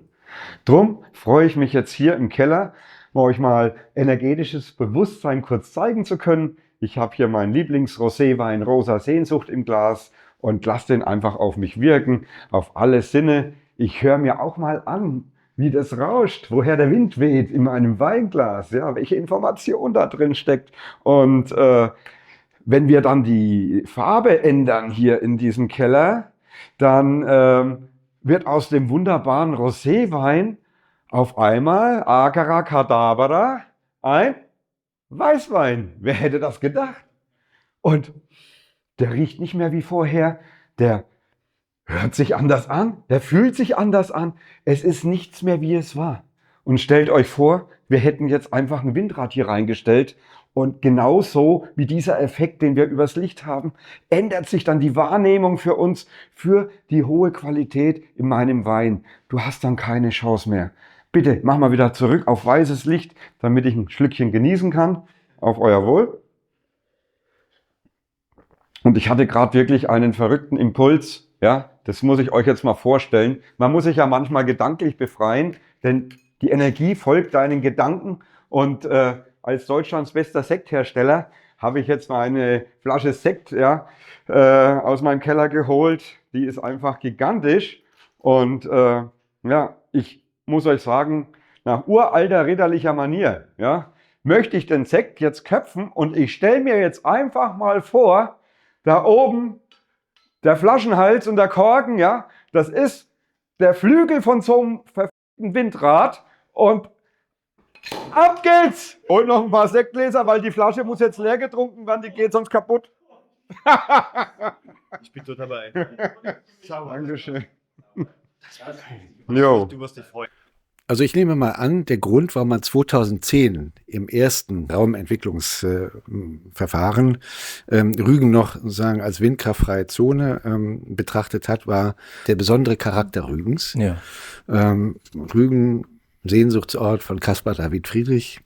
Das ist eigentlich eine Ironie, die 2024 im Caspar David Friedrich Jubiläumsjahr ausgerechnet dieser Plan mit 34 Windeinflussgebieten aufgelegt wurde. Aber das nur als Randnotiz. Menschen aus ganz Deutschland und auch aus Nachbarländern wie Österreich, Schweiz, Niederlande, die hier herkommen, Menschen, die hier Ruhe und Erholung suchen, weil Rügen so relativ unberührt immer noch ist. Ja. Und es ist klar, dass wenn Rügen de facto industrialisiert wird durch Windparks, dass dieser Charakter verloren geht. Und zwar ziemlich unwiederbringlich. Ja. Am Rennsteig im Thüringer Wald begegnen wir einer Frau, die man eigentlich eine ganze Woche begleiten müsste, um zu verstehen, was sie antreibt. Sie ist Ergotherapeutin, hat chinesische Medizin studiert, führt Schulkinder durch Kräuterwiesen und baut in ihrem Garten fast alles an, was sie und ihr Partner zum Leben brauchen. Also ich würde sagen, zu 90% produzieren wir mittlerweile unser Obst und Gemüse selbst. Im Winter müssen wir natürlich auch mal Salat oder ein bisschen Südfrüchte zukaufen, aber alles andere haben wir selbst. Dadurch haben wir sehr, sehr viele Insekten auch im Garten. Wir haben Hummeln, Bienen, ganz viele Käferarten, ja. Auch die, die man sonst nicht sieht. Viele Schmetterlingsarten im Garten. Wir sehen regelmäßig rote Milane und viele Falken sind hier. Die ziehen hier ihre Jungen auf in der Umgebung. Thema Windkraft berührt mich natürlich sehr, weil ich als Kind sehr viel in der Natur war und habe die Bergwiesen von früher noch kennengelernt. Habe die letzten Heuernten noch, die mein Großvater, als er noch gelebt hat, noch mitgemacht hat. Habe mit meinen Eltern noch Annika gesammelt und die sind dann nach und nach verschwunden von den Wiesen. Also ich habe erlebt, wie in 70er, 80er Jahren dann die Melioration auf den Wiesen stattgefunden hat, wie die Feuchtwiesen entwässert wurden, wie der Wasserspiegel gesunken ist, wie die naturnahen Bäche verschwunden sind, begradigt oder verrohrt worden sind und wie die Natur nach und nach entseelt worden ist. Ich bin als Kind manchmal, wenn ich bei meiner Oma war, spätestens früh um 10 ab auf die Wiesen, ja, um Blumen zu suchen und habe dort erlebt, wie der Dunst aus den Wiesen nach oben stieg, der Duft aus den Wiesen, was das eigentlich für eine Schönheit ist in der Natur selbst und auch im Wald. Es ist eine weitere Technisierung von der Natur, die noch weiter dazu beiträgt, dass Tiere vertrieben werden, Pflanzen verschwinden, das Klima verändert wird. Es gehört nicht ins Landschaftsbild. Es ist eine völlige Entfremdung von der Natur.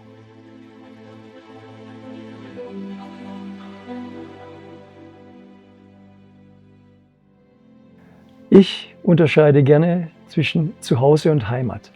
Heimat ist, wo ich groß geworden bin, wo ich als Kind aufgewachsen bin. Das ist bei mir dieser wunderbare Schönbuch, ein Wald zwischen Schwarzwald und Alb, ein wunderschöner Wald, wo ich große Teile meiner Kindheit und Jugend zugebracht habe. Und das Zuhause ist, wo ich jetzt bin, im Bayerischen Wald, wo ich sehr gerne wohne, wo ich freiwillig hingezogen bin. Übrigens auch, weil ich gehofft hatte vor 8 Jahren, dass man hier in Bayern vernünftig bleibt und dieses nicht tut, was jetzt droht, nämlich die letzten schönsten Landschaften Deutschlands auch der Windkraft zu opfern. Das Zuhause ist aber auch insofern eine Heimat, als man doch mit anderen Menschen, die hier groß geworden sind, mitfühlt.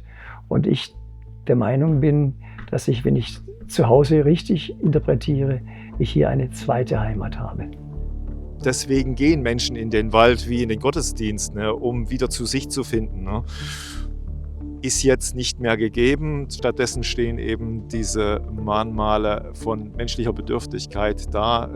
Was kann der Theologe dazu sagen? Mario Weidele. Ja, ich war hier also auch schon im Sommer. Und im Sommer bin ich tatsächlich Leuten aus Friedberg begegnet, interessant, die dann aber sagen, da gehen wir jetzt nicht mehr her, wir waren hier regelmäßig da, aber es ist derart heiß hier jetzt auch in dieser Region, den Trimm-Dich-Pfad kann ich eigentlich nicht mehr nutzen. Als Theologe muss ich natürlich auch was zur Schöpfung sagen, dem Umgang mit der Schöpfung. Wir sind Teil dieser Schöpfung. Und es ist also in unsere Macht gegeben, ein Stück weit das Umfeld unserer eigenen Schöpfung, die Natur natürlich mit zu bebauen in verantwortungsvoller Weise. Ja. Und da denke ich, müssen wir ansetzen, dass das hier also mit unseren Industrieanlagen im Wald wohl ein Stück weit daneben liegt. Ja. Denn wir sagen zwar, es heißt Windpark, aber mit Park hat es nichts mehr zu tun.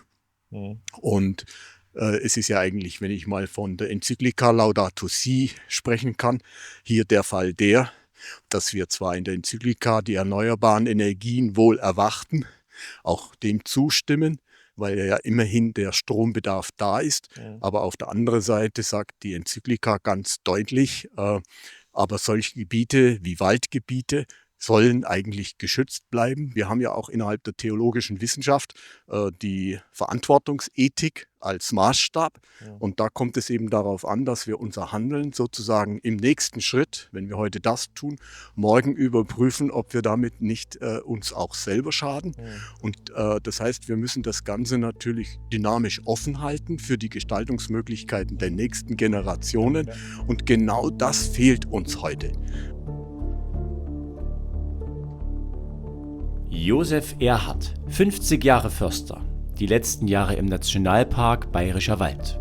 Steht da, wo man abends bis zu den Alpen sehen kann und sagt das, was in keiner Bilanz vorkommt. Warum ich an diesem Waldgebiet so hänge als ehemaliger Hochgebirgler, das ist einfach diese unheimliche Ruhe, die diese Waldlandschaft ausmacht, diese wunderbaren Bergmischwälder, diese fantastischen Lebensräume. Man hat hier noch den Eindruck, hier ist noch so vieles in Ordnung und man erlebt ja allzu viel in anderen Bereichen unserer Nation, wie Landschaften durch Windräder verunstaltet worden sind und zu Industriegebieten degradiert worden sind. Na, Gott sei Dank gibt es diesen Nationalpark. Und zusammen mit dem Nationalpark Šumava auf der tschechischen Seite ist es ein Riesenschutzgebiet im Herzen Mitteleuropas. Und das ist schön, dass das gerettet worden ist, dieses Gebiet. Für mich ist es ein besonders emotionales Thema, weil ich hier aufgewachsen bin. Wenn man darüber schaut, dort ist mein Elternhaus. Also man sieht es jetzt nicht, aber das ist direkt vor dem Windvorranggebiet. Das mitzugeben, um die Menschen wieder daran zu erinnern, dass wir alle ein Teil der Natur sind und dass es unglaublich wichtig ist, dass wir auf unsere Natur achten und sie wahren und vor allem sie schätzen. Ja, es gibt diesen schönen Spruch, nur das, was man kennt, kann man auch schützen. Da möchte ich einfach ein Teil von sein, dass ich das den Menschen wiedergeben kann. Also die Wälder sollen frei sein natürlich von Windrädern. Die sollen erblühen können, wie sie möchten. Die sollen wachsen, damit sie eben Lebensraum für solche wunderschönen Tiere weiterhin bieten können. Und damit auch wir Menschen einen Ort haben, an dem wir zurückkehren können, uns besinnen können auf uns und die Verbindung zur Natur einfach spüren können. Und das wird total zerstört, wenn wir dort Windräder hinstellen.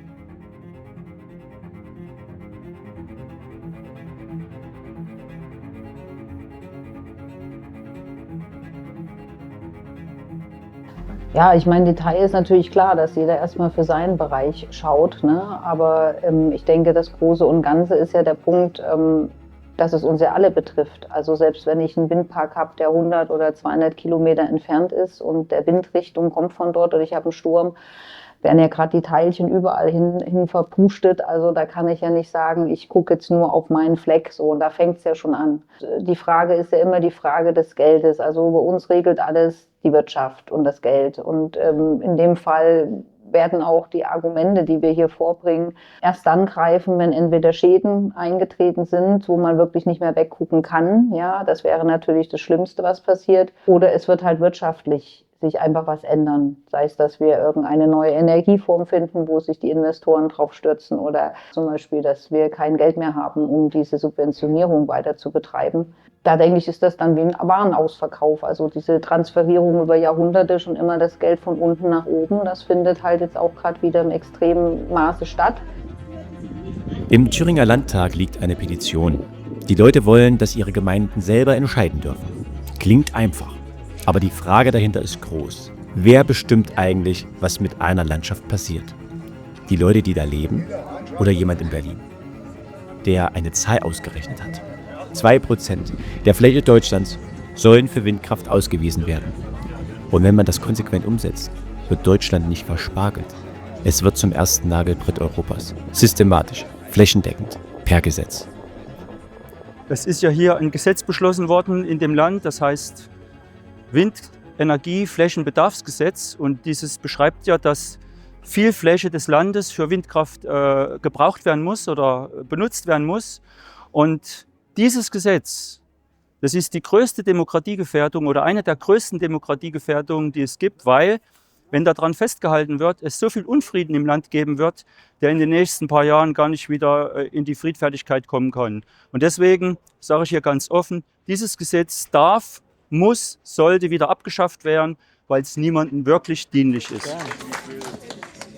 So Engagement wie Das ist uns überhaupt nicht wichtig. Also uns ist wirklich nur die Sache wichtig, dass jeder immer nur unter dem finanziellen Aspekt handelt, der Natur gegenüber. Man ist nur darauf bedacht, Geld zu machen. Und solange das EEG da bleibt, noch dazu führt, dass die Investoren klare Renditen haben im Bereich von 8 bis 12%, solange wird sich nichts ändern. Fritz Fahrenhold hat das System, über das in diesem Film gesprochen wird, selbst mitgebaut. Er hat den drittgrößten Windkraftkonzern Deutschlands gegründet, saß im Vorstand von RWE und beriet die Bundesregierung. Wenn man ihn heute fragt, was er ändern würde, braucht er genau einen Satz. Ich würde am ersten Tage das EEG abschaffen und damit ist der Spuk zu Ende. Und dann, ganz am Ende unserer Reise, ändert sich etwas. Der Klimarat zieht sein schlimmstes Szenario zurück. Genau das Szenario, auf dem die gesamte deutsche Energiepolitik aufgebaut ist. Ja, mein Name ist Hans Fingerhut. Ich habe bis zum letzten Jahr die NABU-Ortsgruppe Ganderkesee hier geleitet und praktisch mit meinem Team die ganze Fläche hier gefördert bzw. auch weiterentwickelt. Das ist ein Hektar, 2,7 Hektar große Fläche, die praktisch dem NABU-Oldenburger Land gehört. Und wir als Ortsgruppe Ganderkesee haben das hier praktisch zur Betreuung und werden das auch weiter betreuen wollen, wenn nicht diese Weiterentwicklung sich dort hier zeigt, dass Windkraftanlagen womöglich irgendein Schaden oder irgendeine Gefährdung dieses Schlats auslösen werden. Wir stehen hier ja auch gerade vor einem ganz besonderen Fleckchen Natur. Magst du dazu vielleicht noch was sagen? Denn das habe ich hier auch bei mir zu Hause noch nicht so gesehen. Ja, das ist ein sogenanntes Schlatt, die hier im Landkreis Oldenburg doch vermehrt vorzufinden sind. Und das sind praktisch entstanden in der Eiszeit durch gewisse Eisablagerung, gewisse Bewegungen des Eis hier auf der Moorfläche. Und dadurch hat sich der Boden hier verdichtet und dadurch ist auch die Dichtschicht. Ja, wir haben das ja entschlammen lassen immer wieder, weil das dann sonst verlanden würde, solch ein Schlatt. Und da sind die Baggerfahrer, die sind sehr vorsichtig, dass sie nicht nur den Schlamm rauskriegen und die untere Schicht nicht beschädigen. Ne? Das ist schon etwas, wo man auch sehr viel Augenmerk drauf legen muss. Ne? Also wir haben hier ein Hochmoorgebiet, was schon aus der letzten Eiszeit entstanden ist. Und das sollte erhalten bleiben. Durch die Entwässerung hier für die landwirtschaftliche Nutzung ist es natürlich immer trockener geworden. Wir haben, weil es ja ein Landschaftsschutzgebiet ist, haben wir im Landschaftsrahmenplan nachgeschaut und die haben 2021 dieses Gebiet schon als naturschutzwürdig erklärt. So, das heißt, unser Auftrag ist jetzt eigentlich, das nicht der Windenergie zuzuführen, sondern eher der Wiedervernässung zuzuführen, um noch einen höheren Schutzstatus zu bekommen. Und ihr habt ja auch den NABU an eurer Seite, wie wir das eben durch Hans gehört haben. Genau, den NABU haben wir an unserer Seite, da sind wir auch sehr froh drüber.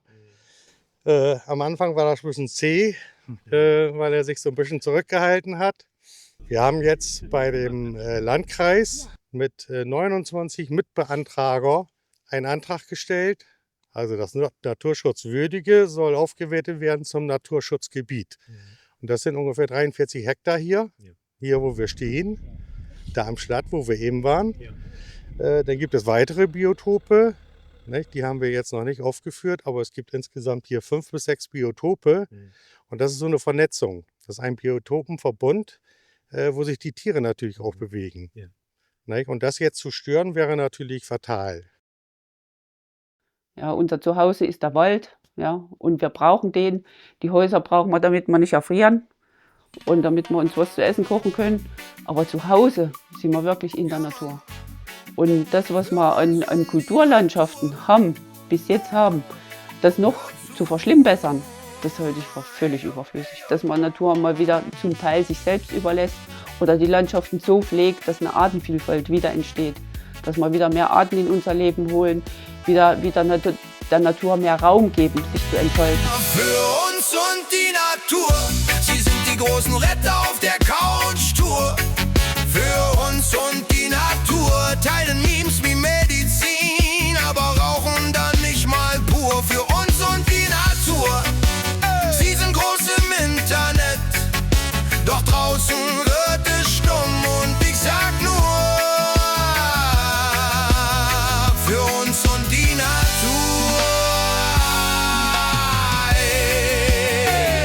Politiker pflanzen heute einen Baum, morgen baggern sie ihren feuchten Energiewende-Traum. Sie sagen, wir machen alles grün und selber ziehen sie dort nicht hin. Sie singen Man bräuchte keine Psychiater.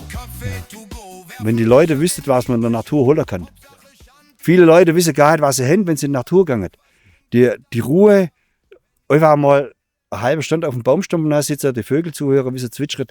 So hat kein Krieg unsere Ortschaft oder unsere Natur verändert und zerstört, wie das, was jetzt kommen wird. Das zerstört was wir nicht mehr aufbauen können. Im Zweiten Weltkrieg, die Häuser, die Städte hat man aufbauen können.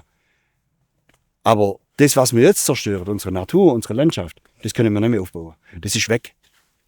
Und es braucht keiner sagen, wenn jetzt da so ein riesiges Fundament gemacht wird, das wird nachher wieder zurückgebaut. Es wird 80 cm tief zurückgebaut und dann ist es gut. Der Beton bleibt über Jahrhunderte, Jahrtausende drin.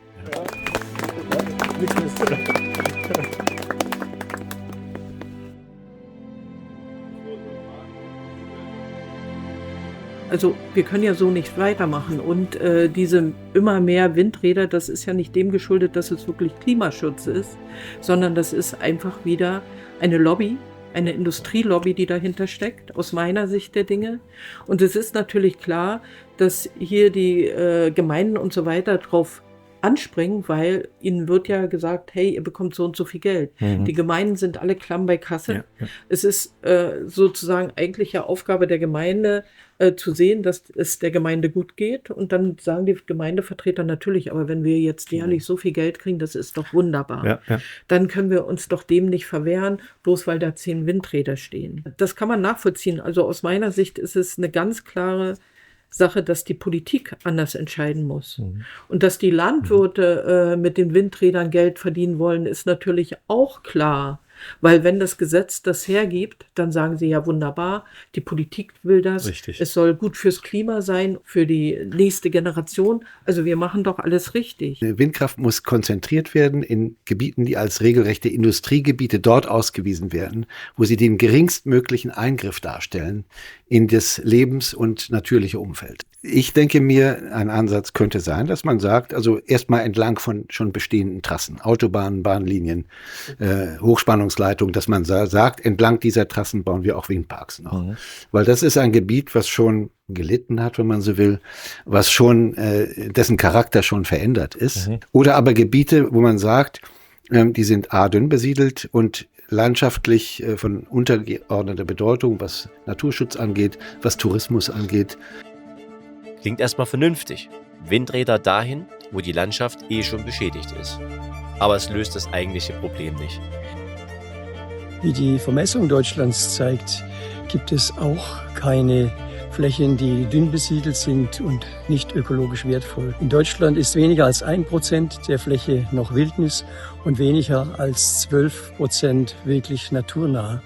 Und selbst wenn man die Wälder dazu rechnet, sind es ca. 30%, die noch naturnah bezeichnet werden könnten. Außerdem hat sich gezeigt bei der Vermessung des Landes, dass für mehr als 90% der Gebäude gilt, dass sie in weniger als 1,5 Kilometer Abstand voneinander sind und dass es nur sehr wenige Flächen gibt, in denen die Gebäude und die Wohnsiedlungen weiter auseinander sind. Und Es ist also eine Illusion zu glauben, in Deutschland gäbe es irgendwo genügend Platz für Windkraftanlagen, wenn man sowohl die Biodiversität als auch die Gesundheit der Menschen berücksichtigen will.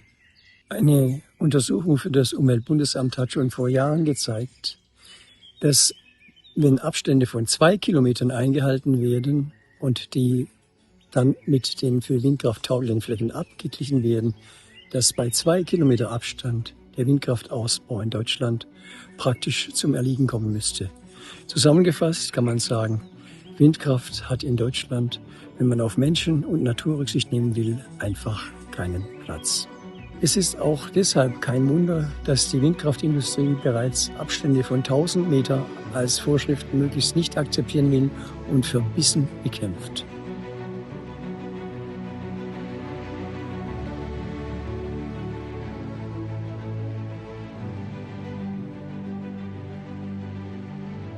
Ja, Thomas Hohl, ich grüße dich. Ich freue mich, dass wir hier eingeladen sind. Von euch geht ja das Crowdfunding aus. Ihr gebt den Hintergrund als Verein Pro Vogtlandschaft und habt heute auch eine Aktion Pro Vogtland gemacht, eine Baumaktion. Wir sind jetzt hierher gekommen, um uns zu treffen, auch mit einigen Köpfen des Widerstands für windkraftfreie Natur in Sachsen. Und da habt ihr auch die Plattform mitgeliefert. Vielen, vielen herzlichen Dank. Kannst du was sagen zu eurer Aktion, was ihr jetzt heute hier gemacht habt? Wir als Pro Vogtlandschaft haben uns vor ca. 10 Jahren aufgestellt, ging auch aus dieser Windkraft an die Windkraftbewegung hervor, sind jetzt mittlerweile aber viel breiter aufgestellt. Also wir beschäftigen uns jetzt auch ganz viel mit Tourismus, mit Artenschutz, regionale Kreisläufe in der Landwirtschaft beziehungsweise auch im Handwerk, Ornithologie. Also wie gesagt, alles positive Sachen, die unsere Region hier im Prinzip auszeichnen und auch erhalten sollen. Heute ist ein Beispiel davon. Wir arbeiten sehr viel gemeinsam mit den Stelzenfestspielen, die hier künstlerische Aktionen umstarten auf diesem wunderschönen Berg. Und wir haben jetzt hier zum 3. Mal jetzt eine Pflanzaktion organisiert und mitfinanziert, wo wir praktisch hier auf diesem Gelände, das sind 7,5 Hektar, eine Baumpflanzung machen.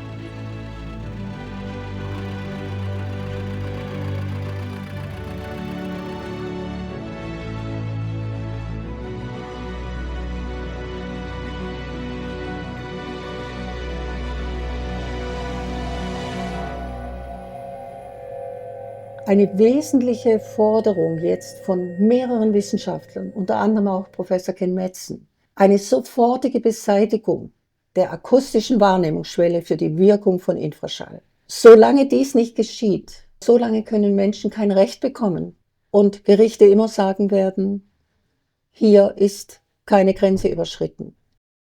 Bis jetzt konnten wir es erfolgreich abwenden, dass dieses Projekt umgesetzt wird, und da sind wir natürlich auch daran interessiert, dass es auch so weitergeht, dass wir das Projekt endgültig zum Scheitern bringen können oder was natürlich wahrscheinlich nur eine Hoffnung ist, die Leute auch mal zu überzeugen, was sie ja eigentlich der Umwelt von Schaden zufügen würden, vielleicht dass sie auch selber die Möglichkeit haben, die Erkenntnis zu gewinnen. Dass es jetzt nicht ein reiner Sieg einfach der juristischen Parteien wird, sondern dass es zum Schluss vielleicht auch bei denen, die das jetzt noch planen, die Erkenntnis reift, wir sind auf dem falschen Weg. Demokratie heißt Demos vom Volke, und das sollte man auch mal als Volk vor Ort fragen, statt von oben zu sagen, jetzt müssen so und so viel Prozent von Flächen irgendwo bebaut werden. Man sollte sich auch an die Politik wenden, immer mehr. Denn ich habe ja gesagt, ich vermute, da ist auch irgendwo in den Hinterbänken schon viel Geraune und vielleicht auch schon Umdenken, wie man da rauskommt aus der Nummer. Und die müssen einfach mehr hören von den Menschen, von den Bürgern, und dass sie Beteiligung fordern. Ja, es hat ja viele Ursachen, warum wir hier diese Windkraftanlagen verhindern wollen. Das eine ist halt das Touristische, was ich schon erwähnt habe. Das zweite ist halt das Ökologische. Wir haben ja eine sehr große Artenvielfalt. Und das war damals auch der Hauptgrund der unserer Gründung, unter anderem auch mit vielen Gutachten, die wir haben erstellt und auch finanziert. Und da auch praktisch der Verband Pro Vogtlandschaft entstanden. Wir sind jetzt praktisch nicht mehr nur eine kleine Bürgerinitiative, sondern ein eingetragener Naturschutzverband. Es ist nicht so, dass man nichts tun kann. Man muss zusammenhalten, man muss ein gemeinsames Ziel verfolgen. Die Natur ist unser Kapital, die Heimat ist unser Kapital. Es ist sehr emotional, das zu verlieren. Man kann das nicht wiederbringen, wenn es weg ist, ist es weg. Und es ist wirklich wichtig, dass wir aufstehen und irgendetwas tun. Und jeder Einzelne von uns, jeder Einzelne kann etwas tun. Wir können das gewinnen, wenn wir das verfolgen, und zwar mit allem, was wir haben und was wir können. Vielleicht fallen die dann um und sagen, okay, wir finden einen anderen Weg. Die Natur zu zerstören ist das jedenfalls nicht. Der erste Schritt ist auf jeden Fall, sich selbst zu informieren, und was auch der mindeste Schritt sein soll, wenn so ein Projekt geplant ist in der eigenen Gemeinde, vor der eigenen Haustür, dass man zu den Gemeindeversammlungen, zu den Stadtversammlungen hingeht. Und tun Sie Ihre Meinung kund. Und das kann man sehr gut bei Bürgerinitiativen machen, die sich ja überall wirklich wie Pilze aus dem Boden schießen. Die gründen sich sehr viel, und da kann man eigentlich schon einfach tätig werden. Es braucht manchmal Leute, die Flyer austeilen, oder wer ein bisschen kreativ tätig werden kann. Also es ist erst seit Jahren eigentlich schon, dass man das immer wieder hört, dass man selbst tätig werden muss und aus der Komfortzone herauskommen muss. Und jetzt ist wirklich die Zeit, das zu tun. Jetzt ist die Gelegenheit da, und packen wir es an, würde ich sagen. Die größte Kraft wäre meines Erachtens nach hier in Deutschland, das Ingenieurwesen so weit zu unterstützen, dass die Entwicklungen, die in den 30er Jahren des letzten Jahrhunderts gemacht worden sind, das heißt Tesla, das heißt Wasserstoffentwicklung, dass man die jetzt konsequent weiter verfolgt und dass man dann ganz klar feststellt, wo können wir noch Energie herstellen, beziehungsweise wie können wir Energie kostengünstig produzieren. Wir sind hier ganz pragmatisch. Es geht um Strom, es geht um Wärme, und das müssen wir herstellen, aber bitte nicht mit Flatterstrom und nicht mit Dingen, die nicht nachhaltig sind. Kämpft dafür, dass das EEG abgeschafft wird, kämpft dafür, dass Energie auch liberal betrachtet wird, kämpft dafür, dass wir unsere schöne Umwelt behalten und dass der Wald nicht weiter malträtiert wird.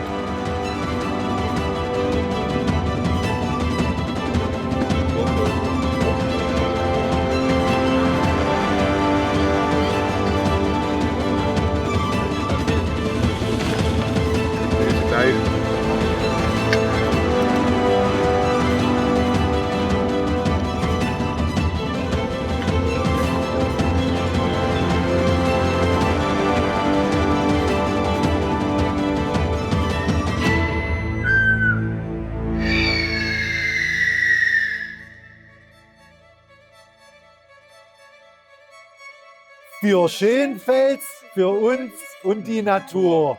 Für uns und die Natur. Für uns und die Natur. Für uns und die Natur. Für uns und die Natur.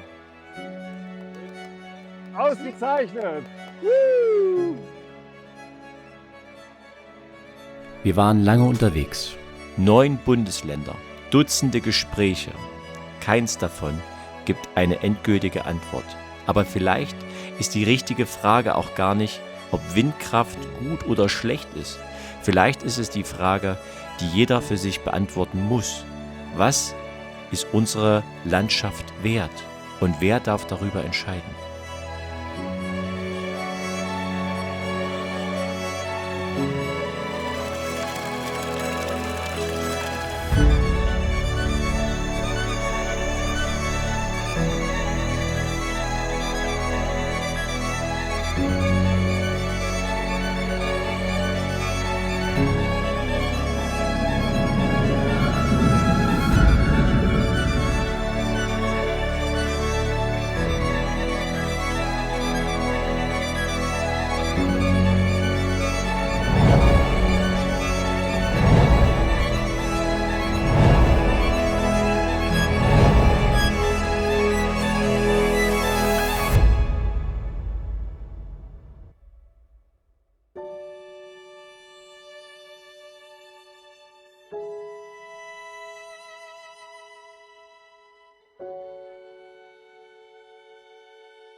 Wenn ihr euch engagieren wollt, euch vernetzen wollt mit anderen Bürgerinitiativen oder einfach wissen wollt, was ihr tun könnt, wir haben da was für euch gebaut.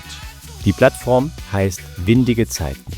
Dort entsteht gerade eine Sammlung von Dokumenten, Handlungsempfehlungen und Erfahrungen aus ganz Deutschland, damit niemand von Null anfangen muss. Ihr könnt euch jetzt schon auf die Warteliste setzen, um als Erster zu erfahren, wann die Plattform veröffentlicht wird. Und wenn ihr selber Informationen habt, Dokumente, Präsentationen, Handlungsempfehlungen und vieles mehr, meldet euch. Wir nehmen alles auf, was anderen helfen kann.